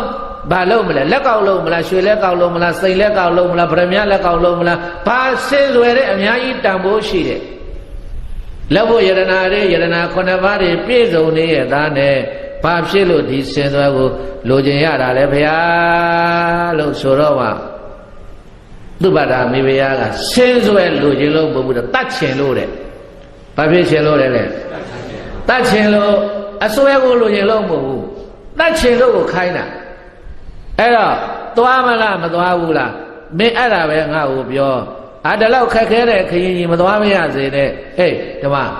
မင်းကငါပြန်လာလို့ရှိရင်နော်ယာဓုဌာနတရပေးမယ်တနှစ်ကိုအခေါ်တသိန်းထွက်တဲ့ရွာကြီး9ရွာစားအပိုင်တနှစ်ကိုအခေါ်9သိန်းရမင်းကရွာသားခမယ်ကွပြန်လာတဲ့အခါကြလို့ရှိရင်ဒီလောက်တောထတာဝန်ထသွားပါကျွန်တော်မျိုးအသက်ဘယ်လိုလုပ်စိတ်ချရမလဲဘုရားမပူနဲ့ငါဆူတောင်းလာခဲ့တာပြစ္ဆေကဗုဒ္ဓဓမ္မငါဆူတောင်းလာခဲ့တာမင်းအစွဲနဲ့ဆူမရပဲနဲ့မင်းဘာမှအန္တရာယ်မရှိဘူးပြန်ဖို့ပြန်လာရလိမ့်မယ်အစွဲနဲ့ဆူနဲ့အတူတူငါအိမ်မဲ့ငါသိတယ်ငါတောက်ခဲ့တဲ့ဆူငါသိတယ်မင်းသွားပါကွယ်မင်းငါဆူတော်လက်တော်တွေပေးပါမယ်နဲ့အဲ့ဒါနဲ့တူတူပြောဆိုပေးတဲ့ရဲ့တင်းမုတ်ဆိုးကြီးဘေးမသည်ရာမခပဲနဲ့ပြန်လာနိုင်ပါလိမ့်မယ်သွားပါတော့မုတ်ဆိုးရဲ့ဆိုတော့မှအဲ့ဒီမှာမုတ်ဆိုးကဂရိပေးတယ်တောနုတ္တရမုတ်ဆိုးကြီးကကဲအဲ့ဒါဆိုရင်သွားမယ်ပေါ့နင့်ချက်ချင်းမသွားနဲ့9ရက်နေပါငါရှိပြန်လာခဲ့9ရက်ပြည့်ငါရှိပြန်လာခဲ့ဆိုတော့ဘုရားတိုင်အဲ့ဒီ9ရက်အတွင်းမှာတဲ့အဲ့ဒီသုဘဒမိမယားကြီးကဘာလို့တုံးဆိုလို့ရှိရင်ပပဲသမားတွေခေါ်ပြီးတော့နန်းတော်ထဲမှာလွှတွေပစိန်တွေဓမ္မတွေအစွဲဖြတ်ဖို့လို့ရန်ညိုးကဘလောက်ကြောက်เสียကောင်းတော့ဆိုတာဘေးတဲ့အဲ့ဒါပစိန်တွေဓမ္မတွေလိုအပ်တာတွေအကုန်လုံးအစင်းတင်လုံးတရေအိတ်တွေလွန်ကြိုးတွေလမ်းထဲမှာစားဖို့တောက်ဖို့ရိတ်ခါဒုတ်တွေအကုန်လုံးပြင်ဆင်ပေးပြီးတော့မုတ်ဆိုး9ရက်ပြည့်တော့ရောက်လာပစ္စည်းတွေတရေအိတ်ကြီးနဲ့ထည့်ပြီးတော့ထုတ်ထားတာစာထဲမှာဘုရားတိုင်ဒီစရဏဇတ်တော်မှာအဲ့ဒီမုတ်ဆိုးလွယ်မဲ့အိတ်က29တင်းလေးတဲ့အလေးချိန်အပြင်29တင်းလေးတဲ့အိတ်ကြီးတဲ့မုတ်ဆိုးကလည်းဘလောက်အားကောင်းတဲ့မုတ်ဆိုးလည်းမသိဘူးဘုရားတိုင်အဲ့ဒီအိတ်ကြီးကိုကောက်မှလိုက်တာက900ဒုတ်လေးကင်လိုက်တယ်လို့ပဲတဲ့တခါလေပေါ့ပါနဲ့ဘလောက်အင်အားကြီးတဲ့မုတ်ဆိုးကြီးတုံးဆိုတာအဲ့ဒါမိဖုရားကြီးကအဲ့ဒါတွေဆင်တယ်လို့ပြီးတဲ့အခါကျတော့မှကိုက်မုတ်ဆိုးကြီးသွားပြီးတော့သင်ဘေးမတိရမခကျိတ်တွေကိုပြန်လာနိုင်တယ်ငါအာမခံနဲ့သွားပြီးတော့ဆိုတော့အဲ့ဒါမိမိဘုရား2ပါးရှိခိုးပြီးတော့မုတ်ဆိုးကြီးသွားတယ်ဆိုလိုက်ကြတော့ဘေးသားရဲ့တတော်ဝင်တရောင်ထွက်နဲ့ခကြီးထွက်လာတာဘေးသားရဲ့ဖရာလောင်တော်ကြီးစတာဆင်မင်းနေတဲ့နေရာကိုဘလောက်ကြာမှရောက်တုံးဆိုရင်ဘလောက်ဝေးတဲ့ခကြီးတုံးဆိုတာမှတ်ထားသား9နှစ်9လ9ရက်ကြာတယ်ဘလောက်ကြာမနာမနေသွားတာစတာအိမ်ကြီးကိုအဲ့ဒါ9နှစ်9လ9ရက်ကြာတော့မှစတာအိမ်ကိုရောက်တယ်စတာအိမ်ကိုရောက်တဲ့ခါကျတော့အလုံးအခြေအနေတွေကြည့်ကြပြီးတော့ဟိုမှာပြောလိုက်တာကိုအစွမ်းနှစ်စုကအယောင်6မျိုးထွက်နေတယ်အယောင်တောက်နေတဲ့ဆင်မင်းကအဲ့ဒါစတာဆင်မင်းပဲဆိုတော့တွေ့ရောတူတူပြောတွေ့တဲ့အခါကျတော့ဆင်နေသွားတာလာတာနေတာထိုင်တာကြည့်ပြီးတော့ဟိုမှာရေစင်းချိုးတယ်ညောင်မင်းအောက်မှာခဏနားတယ်ညောင်မင်းအောက်ကကမှုပေါ်မှာဘုရားလောင်းတော်စတာဆင်မင်းကြီးရေခါတယ်ရေတန့်တယ်အဲ့ဒီမှာနားတယ်ခုတ်ပြီးအောက်ကနေကျွင်းတူးပြီးတော့လှိုင်ကိုတူးပြီးတော့ပြစ်တော်ပဲဆိုပြီးတော့ဘုရားတိုင်တို့လိုပြောဆိုဘုရားလောင်းတော်တတ်ဖို့နေရာရှာ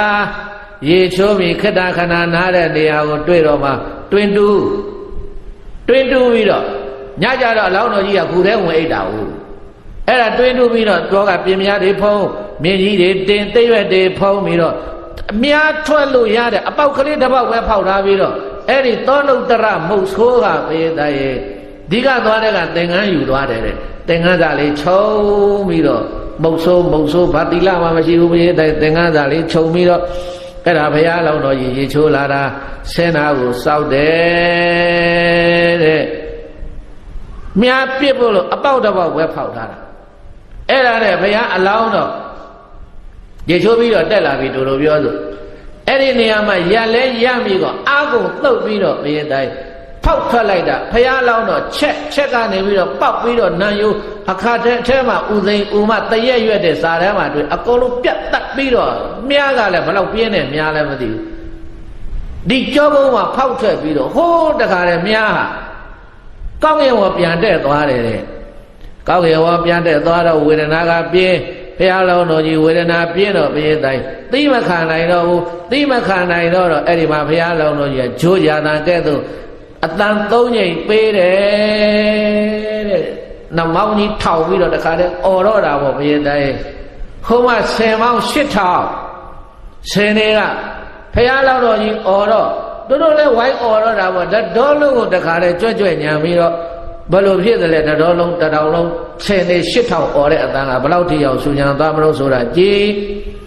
အဲ့တော့ဘုရားလောင်းတော်နားကိုဆင်းနေရောက်လာပြီးတော့ကြည်တော့ဘုရားလောင်းတော်ကြီးသွေးတွေယူပြီးတော့နော်အော်နေတဲ့အတန်ကိုကြားတော့မှဟာတာရန်သူပဲရန်သူပဲရန်သူရှိတယ်ရန်သူရှိတယ်ဆင်းတွေကသူတို့တော်ဝသူတို့သိ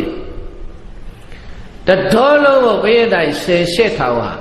နင်းပြီးတော့လိုက်ရှာတစ်ပင်နဲ့အကုန်ဆွဲနှုတ်ဘယ်နာပုံးနေလဲပေါ့ဆင်8000ဟာသူတို့ရဲ့ရှင်မင်းကြီးဖြစ်တော်မူတဲ့ဘုရားလောင်းတော်စတာရှင်မင်းဘေးရအန္တရာယ်တွေ့ပြီးတော့တခေါင်ကအကုန်သွားတာလိုက်ပြီးတော့တစ်ပင်နဲ့အကုန်တော်လုံးနင်းကိုရှာပြတော့တာဘုရားတိုင်းနှမောင်းနဲ့ပတ်တစ်ပင်ကြီးတွေအကုန်ဆွဲနှုတ်ဘယ်မှာအုပ်အောင်းနေတယ်လဲဘယ်မှာပုံးနေတယ်လဲဒီရန်သူဟာအဲ့ဒါဘုရားလောင်းတော်ရဲ့အနာမှာဘုရားတိုင်းမဟာသုဘရာမိဖုရားကြီးတဲ့ဘယ်မှမသွားဘူးရက်နေတယ်ရက်နေတော့ဘုရားလောင်းတော်ကစဉ်းစားကြည့်တယ်ငါဒီမြားဟာအရှိအနောက်တောင်မြောက်အရက်လေးမျက်နှာဘယ်ကမှလာတာမဟုတ်ဘူးချက်ကိုဖောက်ပြီးထွက်ပြီးဆိုတဲ့ကအောက်ကနေပြစ်တာဧကနာရန်သူအောက်မှာခွာနဲ့ရက်ပြီးတော့နှောင်ပေါင်းနဲ့ဆွဲတင်လိုက်လို့ပါလာရဲ့ခုမှမဟာသုဘရာမိဖုရားကြီးတပ်ပလိုက်ဒီအောက်ကရန်သူသေသွားနိုင်တယ်မဖြစ်ချေဘူးဘသူလဲဆိုတာတိတိကျကျသိရအောင်မဟာသုဘရာမိဖုရားကြီးကိုနှင်မရမယ်ဆိုပြီးတော့ဘေးတိုင်အဲ့ဒီမှာဘုရားလောင်းတော်ကြီးကမဟာသုဘရာမိဖုရားကြီးကိုမိဖုရားကြီးတဲ့ဒီပြင်လူတွေကတော့ရန်သူတွေသွားရှာတဲ့တဲ့ငါနာမှာရက်နေတယ်ဆိုတာဘာဖြစ်လို့ရက်နေသလဲဧကနာနေနဲ့ရန်သူနဲ့ပေါင်းပြီးတော့အမလီမဟုတ်ပါဘူးမဟုတ်ရဲ့လိုအပ်တာပြုစုရအောင်သွားဘာမှလိုအပ်တာမရှိဘူးသွားရန်သူတွေ့အောင်သွားရှာဆိုပြီးတော့ဘုရားလောင်းတော်ကဘုရားတိုင်မဟာသုဘရာမိဖုရားကြီးကိုအဝေးနေပါတယ်မဟာသုဘရာမိဖုရားကြီးအဝေးနေလို့ထွက်သွားတော့မှမြေကြီးကိုခြေတဲ့နဲ့ခြေတွင်းပေါ်ခင်လာတဲ့ပညာကိုနှမောင်းနဲ့တွန်းပြီးတော့ဖယ်လိုက်တော့သောနုတ္တရမုတ်ဆိုးကိုမြင်တယ်တဲ့တတ်မယ်လို့ကြည့်လိုက်တော့ဘုရားတိုင်ဘုရားပစ္စေကဗုဒ္ဓဘုရားပစ္စေကဗုဒ္ဓယဟန္တာအဆူဆူဝတ်တော်မူတဲ့သင်္ကန်းတော်ကိုမြင်ပြီးတဲ့ဒါကြောင့်ဝရိတာမိနန္ဒီပရမတန်တော်ကာတာဝမတ္တကိတသံဣတိနံဒုက္ခေနာဗုဒ္ဓသုဒ္ဓပါဏိတေညာအရဟတဇောတံပိအဝိဇ္ဇရူပောဘေကဝေယတော်များအိုရှင်သားတို့သောထိုစရံဆင်မင်းကြီးသည်နာထောသောနုတ္တရမုတ်ဆိုးကြီးကိုဝရိတာမိတတ်တော်မယ်ဟူ၍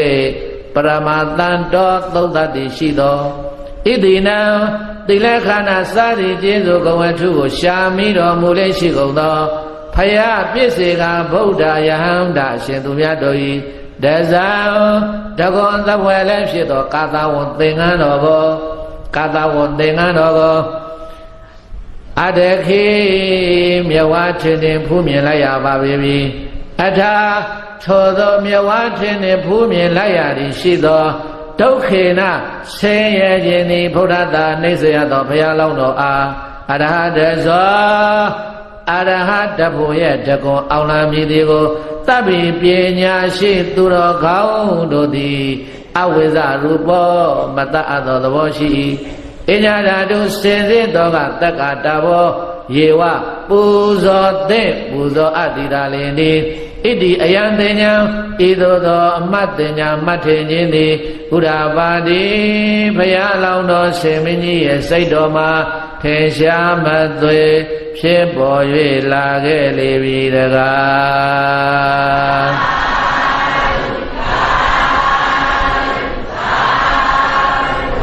ဆိုလိုက်စမ်းမှာမုတ်ဆိုးမြေယာထိုချိန်ခါသဗ္ဗစိတ်ကူပြီမုတ်ဆိုးမြေယာထိုချိန်ခါသဗ္ဗစိတ်ကူပြီသဗ္ဗပင်စင်သင်္ကန်းပင်မျက်မြင်ဖူးရပြီ တဖို့ပြင်စင်သင်္ကန်းပင်မြဲမြင်ဖူးရပြီဖရာအဆူစုဝတ်တော်မူသာယူမထိုက်ပြီဖရာအဆူစုဝတ်တော်မူသာယူမထိုက်ပြီ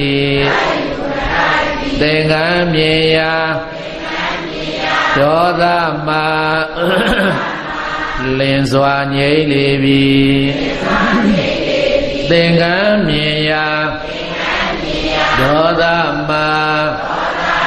လင်းစွာငြိမ့်လေပြီသင်္ကန်းဝိထထိုသူအားပြမမထိုက်ပြီသင်္ကန်းဝိထထိုသူအားပြမမထိုက်ပြီဧဘေတတ္တေဘုရားစုစု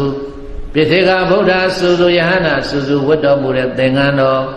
မြင်လဲမြင်လိုက်ရောဘုရားလောင်းတော်စတန်စင်မင်းစိတ်ထဲမှာထွက်နေတဲ့ဒေါသငြိမ့်နေမလီကံကောင်းလို့ဘုရားစုစုဝတ်တော်မူတဲ့သင်္ကန်းတော်ခြုံထားတဲ့ပုဂ္ဂိုလ်ဒါရအရဟတသပဲနိဗ္ဗာန်ကိုဝင်တဲ့တကောအောင်လံကြီးပဲအမလေးငါတော့ဖြင့်မတတ်ထိုက်တော့ဘူးဒီပုဂ္ဂိုလ်ဟာမတတ်တော့ဘူးလို့ဒီလိုတတ်မဲ့ဆိုတဲ့ဒေါသတော်မှငြိမ့်တာသင်္ကန်းကိုမေးသားရဲ့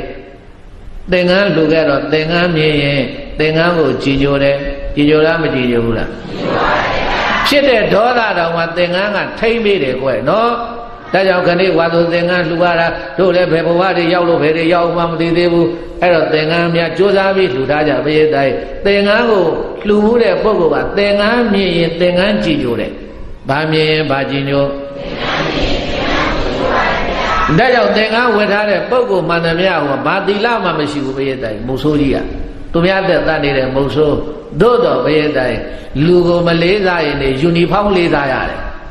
လောကထဲမှာပြောတယ်မလားလူပြက်တွေပြောနေတာဟိုမှာရှင်မင်းငန်းထွက်လာရင်တန်လေးရကြီးကြိုင်ပြီးတော့ဘောင်းတော်ကြီးစောင်းပြီးတော့ထွက်ဟဲ့ဘုရားမတ်တော်များဖရာနေရှင်မင်းမျက်နှာငါမကြည့်ဟဲ့ကောင်နေမင်းတို့ငါတော့ပြောတောက်ကြောမပြောနဲ့လူကိုမလေးစားရင်နေယူနီဖောင်းလေးစားဆိုတဲ့အတိုင်းပဲနော်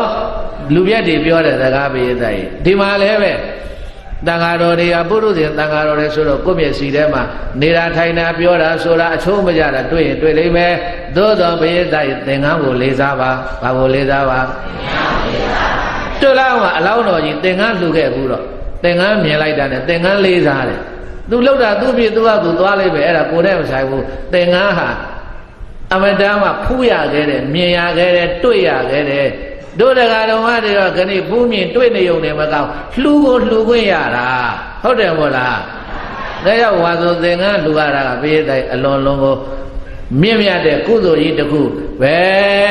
လို့ဒီသင်္ကန်းလှူရတဲ့အကျိုးအားကြောင့်ဘုရားတပည့်တော်တို့ဒီသင်္ကန်းဝတ်ပြီးတော့အရဟတဘုပေါက်နိဗ္ဗာန်ရပါလို့ပြီးလို့ဆုတောင်းဆိုတာမနေ့ကဘုန်းကြီးမပြောခဲ့ဘူးလား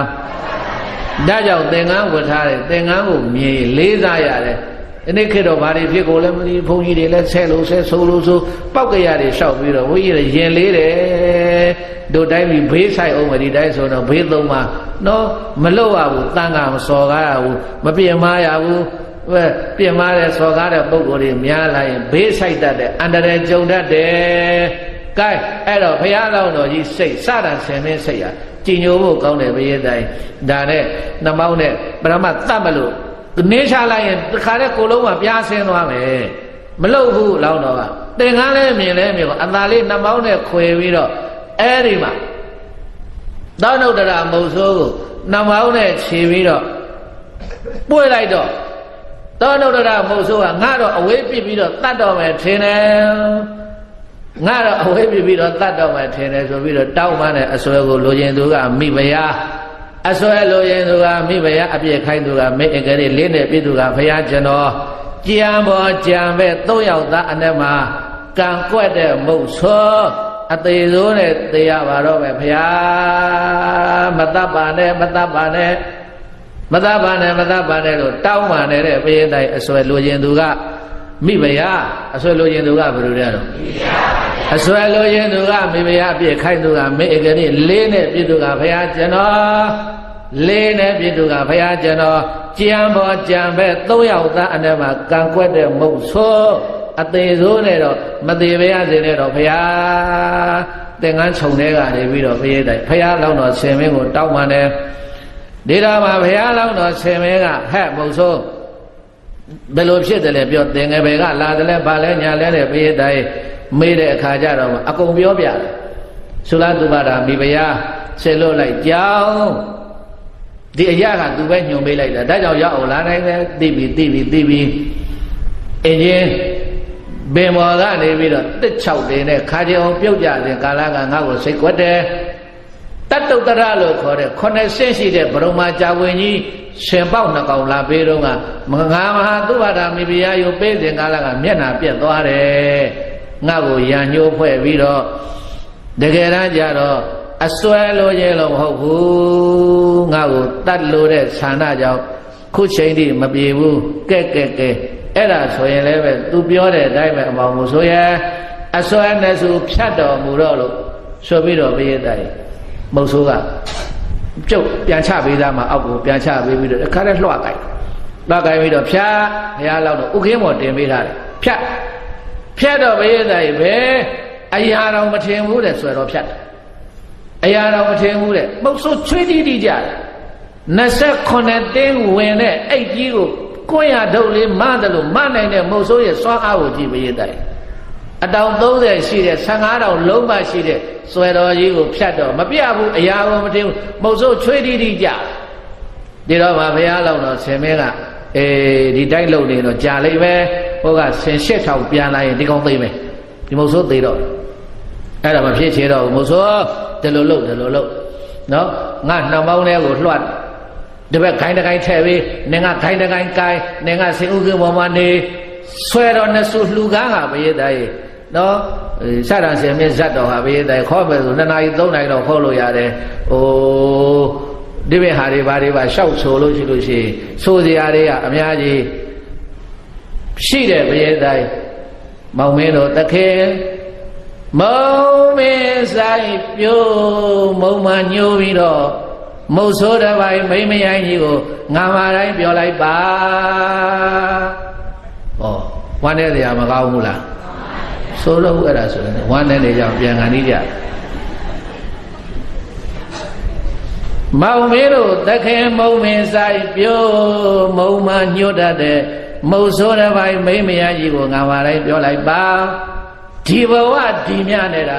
အာသာတော်လုံးလုံးဆန္ဒတော်တုံးပါစေတော့ဖြစ်တိုင်းဘဝနောင်ကာလမှာလောင်စားရညို့မိဆက်လို့မပြောပါစေနဲ့တော့အမောင်မို့ဆိုရဲငါဆွဲကို2000ပဲလှုပ်လို့ပတိပဲလှုပ်လို့ဇတိုးပဲလှုပ်လို့လက်ကောက်ပဲလှုပ်လို့အလိုရှိသလိုပန်းဆဲမှာတော့လို့ငွေတောင်မာတင်ဆရာဆင်းငယ်လင်းဟာဖြင့်မြေပြင်မှာဘုံမြားကျဲနဲ့ဆုံးပြီလို့အမောင်တို့ရဲ့မုတ်ဆိုးတစ်ပိုင်းမိမရိုင်းကြီးကိုငါမာတိုင်းပြောလိုက်ပါဒါတွေပြောနေ4နာရီခွဲမယ်4နာရီခွဲမယ်အဲ့တော့ပါပြောတော့ဆိုတဲ့အခါကျတော့မှအဲ့ဒါဘုရားလောင်းတော်နော်ဒီဘက်ကနှမောင်းထဲမှာလွှတ်တဲ့ဖက်ထက်ဟိုဘက်ကမုတ်ဆိုးကဥခင်းဘောကလွှတ်ကိုကိုင်းအစွဲရင်းကနေပြီးတော့ပြည့်တယ်ကိုတော့တိုင်းတိုက်ပြီးတော့ဖြတ်လှူတဲ့အစွဲနှစ်ခုအစွဲနှစ်စုံပြတ်သွားတဲ့အခါကျတော့မှဥဒိတ်တိတော်လုဒ္ဓခရံကဟေတဝါဓန္တေဣမေစိဏပုရမရာမိဝဇ္ဇတိနံကောရဏံရာဇပုဒ္ဒိနာကောခတောခန္ဓဣမတာဒန္တာတမ္ပလုဒ္ဓကအမောင်မို့ဆိုတွန်တင်မို့ဆိုကြီးသည်ဥဒိတ်တိထလောခရံလွှာကောကဟေတဝါယူပြီးတော့ပုရမရာမိငါမသေးမီဣမေဓန္တေဤငါအစွဲတို့ကိုစိဏဖြတ်ပါတော့ကောရဏအမျက်ဒေါသနိုင်ငံတို့လိုက်တတ်သောနံရာဇပုတ်တိထောမင်းသမီးသူပတာကိုနာဂောစရစေမင်းကြီးကိုဟတော်ငါတတ်ခဲ့လေပြီခန္ဓာယခုဣမေငါရဲ့အစွဲတို့သည်အတ္တထိုစရစေမင်းကြီးဒန္တာအစွဲတို့သည် တိဤသို့ဝဇာတိငါမှားလိုက်တိုင်းပြောကြလိုက်ပါပဲတော့တည်း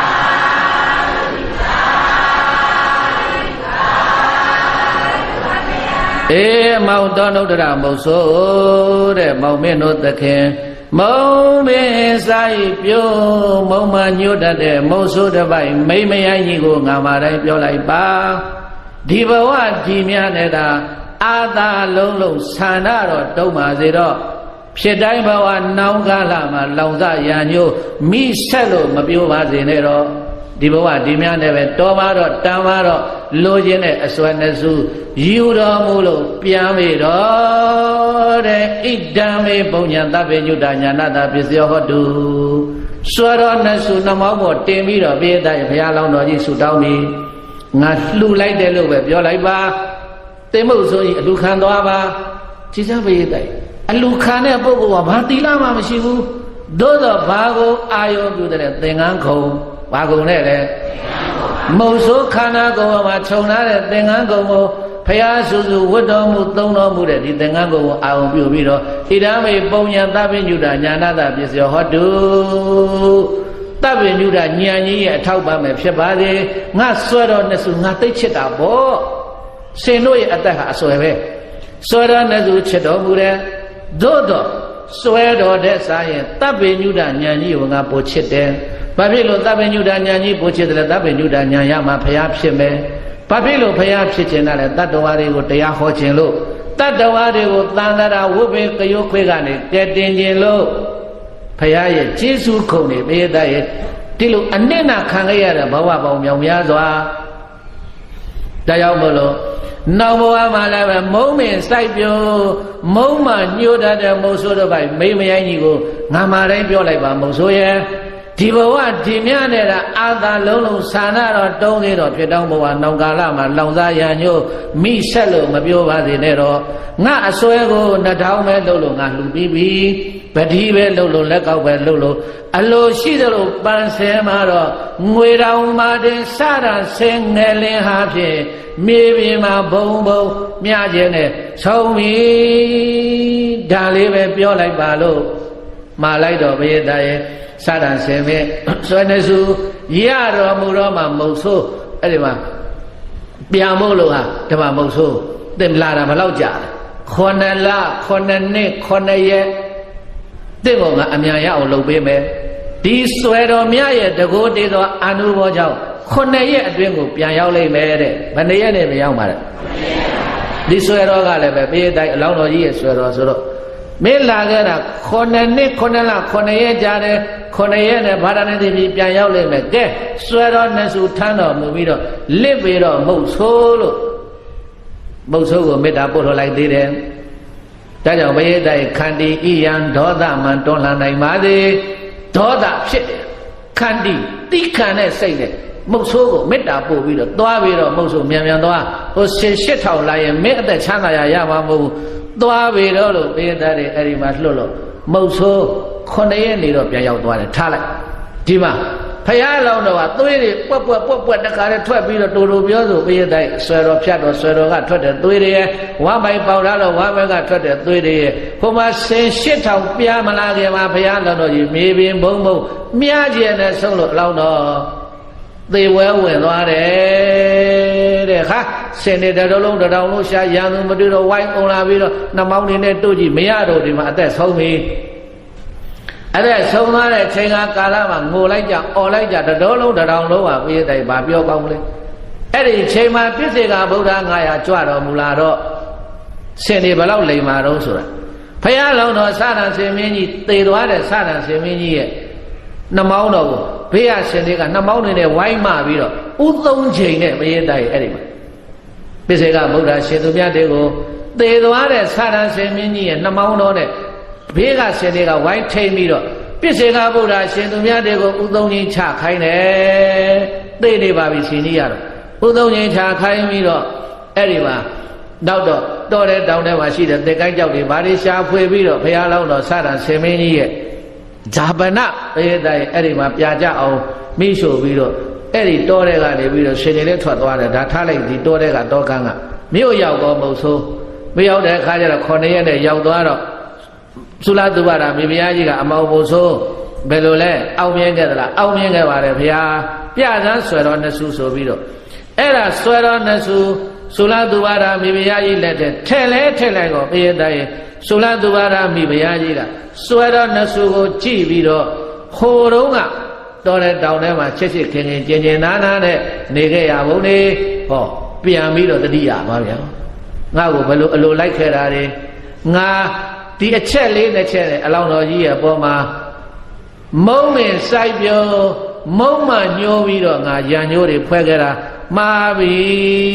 လို့ဒီဘဝမှာပြည့်တိုင်းစွဲတော်နှစ်စုကိုပြန်လဲမြင်လိုက်ရရော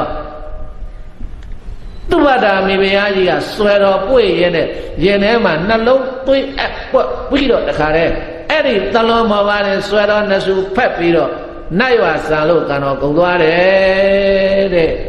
ကဲဒီတရားရဲ့အနှစ်ချုပ်ဟာဘုရားတိုင်းဘုန်းကြီးပြောနေတာငေါနံပါတ်1မြတ်စွာဘုရားတတ္တဝါတွေအတွက်ပါရမီဖြည့်ရကာလမှာခက်ခဲတာတွေပင်မနာတွေဆင်းရဲတာတွေခန္ဓာကိုယ်သွေးအလိမ့်လေးကပ်ပြီးတော့သွေးထွက်ရတာတွေနောက်ဆုံးအသက်ပါဆွတ်ခဲ့ရတာတွေမရှိဘူးလားဒါကြောင့်မြတ်စွာဘုရားကျေးဇူးကုန်အနန္တရှိလားမရှိဘူးလားအဲ့ဒီမြတ်စွာဘုရားရှင်ကိုရောမြတ်ထားတော်မူခဲ့တဲ့တရားတော်အဲ့ဒီတရားတော်တွေကိုမပြောက်မပြည့်အောင်စောင့်ရှောက်ထိမ့်သိမ့်နေတဲ့သံဃာတော်ကျေးဇူးမရှိဘူးလားဒါကြောင့်ဗုဒ္ဓကျေးဇူးမြတ်မိုးဥအထူးကျေအောင်ဆက်ရမည်ဓမ္မကျေးဇူးမြတ်မိုးဥထူးကျေအောင်ဆက်ရမည်သံဃာကျေးဇူးမြတ်မိုးဥထူးကျေအောင်ဆက်ရမည်ပြီးတော့မှမာတာပိတုဂုဏောတဲ့နော်အနန္တောနာနာ၅ပါးထဲမှာမိဘကနံပါတ်4မှာမှပါလာတာဒါကြောင့်အမေတို့အဖေတို့တွေကိုကျေးဇူးတရားကြီးမားတာကဘုရားတရားသံဃာဒါကြောင့်ဘုရားတရားသံဃာယတနာ၃ပါးကိုဘာလို့ရမလဲကိုတတ်နိုင်တဲ့လောက်ကျေးဇူးဆက်သောအဖြစ်မနေ့မိုးလေးအိမ်မှာဘုရားပန်းတင်တယ်နော်တောက်တော်ရေးလဲတယ်ဆွမ်းတော်ကတ်တယ်အိုးငါဘုရားကျေးဇူးဆက်အောင်ပဲငါဘုရားကျေးဇူးဆက်အောင်ပဲကျေးဇူးခုံကိုမြင်ရတယ်ဘာကိုမြင်ရလဲကျေးဇူးကိုမြင်ရတဲ့တန်ဃာတော်တွေဆွမ်းလောင်းတဲ့သင်္ကန်းလူတဲ့တာမန်ဆွမ်းလောင်းတယ်လို့မမြင်နဲ့တာမန်သင်္ကန်းကတ်တယ်လို့မမြင်နဲ့ကျေးဇူးကိုမြင်ရတယ်ဘာကိုမြင်ရလဲဒါကြောင့်မို့လို့ကျေးဇူးဆက်တာကုသိုလ်နဲ့ကျေးဇူးဆက်လို့မဆချင်ဘူးထားလိုက်ဦးကျေးဇူးမကမ်းနဲ့မဆနိုင်ဘူးလားမဆတဲ့ကိစ္စမယူထားကျေးဇူးမကမ်းနဲ့ဘာမကမ်းနဲ့တဲ့ဒါကြောင့်ဘုရားတရားသံဃာယတနာ၃ပါးပေါ်မှာစိတ်နဲ့တော့မပြင်းမနဲ့နှုတ်နဲ့လည်းမပြင်းမနဲ့ကာယကဝစီကမနောကနဲ့ပြင်းမရဲ့ဓာန်10ပါးထိုက်လိမ့်မယ်ဒါဘယ်နှပါးထိုက်မလဲမကြောက်တော့အခုတော့ဘာလဲဘုန်းကြီးတွေလည်းဆဲလို့ဆဲအမျိုးမျိုးပရင်တိုင်ဖြစ်နေတာတွေလောကကြီးကဒါကြောင့်ဘုန်းကြီးကဒီစတာဆွေမင်းဇတ်တော်တော့ငါခေါ်အောင်မှဖြစ်မယ်ဆိုပြီးတော့အဲ့ဒါရှာဖွေနဲ့ထုတ်ပြီးတော့ဒီနေ့ခေါ်တဲ့တရားဟာနော်တရားကောင်းစဉ်လေးကကျေးဇူးဂုဏ်အင်ဆက်ဖို့မြင်ဗာတရားလဲကျေးဇူးဂုဏ်အင်ဆက်ဖို့မြင်ကျေးဇူးတရားဆက်သွားနိုင်ရပါသေးဘုရားလောင်းတော်ကအဲ့ဒီမှာစတာစင်မင်းဇတ်တော်ဟောတော့ဘိက္ခုနီမလေးငိုလိုက်တာဆိုတာမပြောနဲ့ဘေးသားရဲ့အဲ့ဒါမှဘုရားရှင်ကိုရောမြတ်ကဇတ်တော်ပေါင်းတော်တရာထောအခါ၌စတာစင်မင်းကြီးသည်ငါဘုရားသည်ဟောသည်ဖြစ်ခဲ့လေပြီစတာစင်မင်းကဘုရားလောင်းတော်တဲ့စတာစင်မင်းကဘာလောင်းလဲသူပတ္တာသုလသူပတ္တာဆင်မငယ်ကဟောဒီဘိက္ခုနီမတဲ့ဘေးသားရဲ့တချို့ကထင်နေတာစိန်သမဏလို့ထင်နေလားမဟုတ်ဘူးဇတ်တော်မှာဟောဒီသုလသုဘတာမိဖုရားအလောင်းကတရားနာလာတဲ့ဘိက္ခုနီမလေးတဲ့မဟာသုဘတာမိဖုရားကြီးကတော့ယသောတရားအလောင်းတဲ့ဘာအလောင်းနဲ့လဲဒါကြောင့်မို့လို့ဘုရားရှင်ကိုရောမြတ်ကဣမံဇာတကဤဇတ်တော်ကိုတမောဓာနေတိကောင်းစွာမသွေပေါင်းတော်မူလိုက်ပါပေတည်း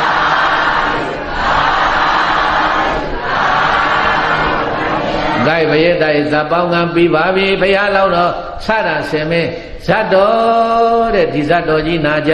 ပြီးတော့ဘုရားတရားသံဃာယတနာ၃ပါးရဲ့အပေါ်မှာနော်လှူလို့တန်းလို့ပေးလို့ကမ်းလို့ကျေးဇူးဆက်နိုင်ကြပါစေဒီနေ့လှူရတဲ့သင်္ကန်းဒါနဟာလည်းပဲငါတို့သင်္ကန်းလှူထားတဲ့ဒီသင်္ကန်းကဒေါသကိုလည်းငြိမ့်စေတယ်လောဘကိုလည်းငြိမ့်စေတယ်ဒီသင်္ကန်းနဲ့ထိုက်တဲ့မဲ့ညာဖွညာလည်းပဲဘုရားတပည့်တို့ရရပါလို့ဤလို့သင်္ကန်းလှူဖို့တဲ့ပုဂ္ဂိုလ်ကသင်္ကန်းကိုမြင်လိုက်တာနဲ့ဒေါသငြိမ့်နေတဲ့လက်တွေတက်သေးတာကပြသွားတာဒါကြောင့်ဒီဘုရားရဲ့သာနာတော်ကြီးနဲ့ဂျုံတော်မှာ တတ်နိုင်သမျှကုသိုလ်တရားကြိုးစားပွားများအားထုတ်ပြီးတော့ဘုရားကျေးဇူးတရားကျေးဇူးသံဃာကျေးဇူးဆက်နိုင်ကြပါစေဆိုတဲ့ဒီရည်ရွယ်ချက်ဖြင့်ခဏဟောတဲ့တရားဣမာရိပြပါပြီဒါကြောင့်ဒေတိတော်မေ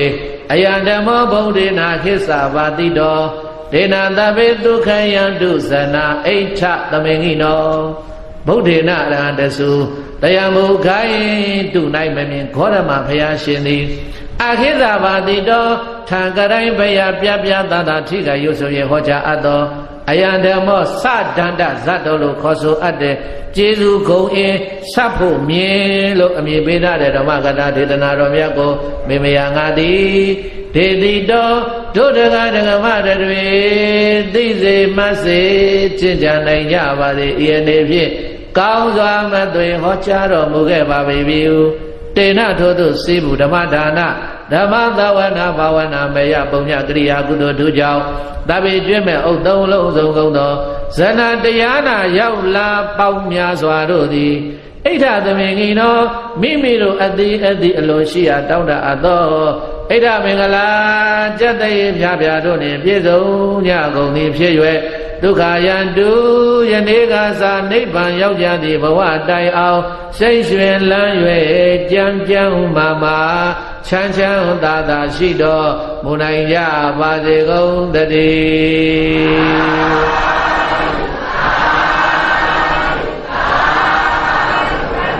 ဆိုလိုက်ဤသို့ပြုရာ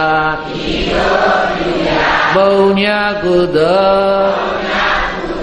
အဖို့ကိုပင်ဝေမိခင်နဲ့ခခင်ဆရာညာတကာကတတဝအမြ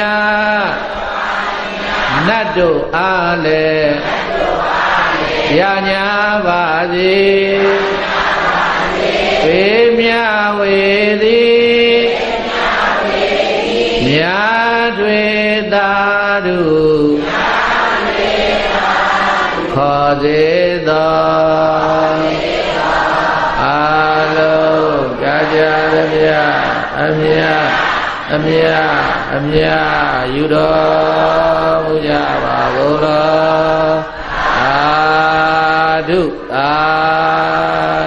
သာဓုအာလုံးကြာကြာရမြအမြယူတော်မူကြပါကုန်တော်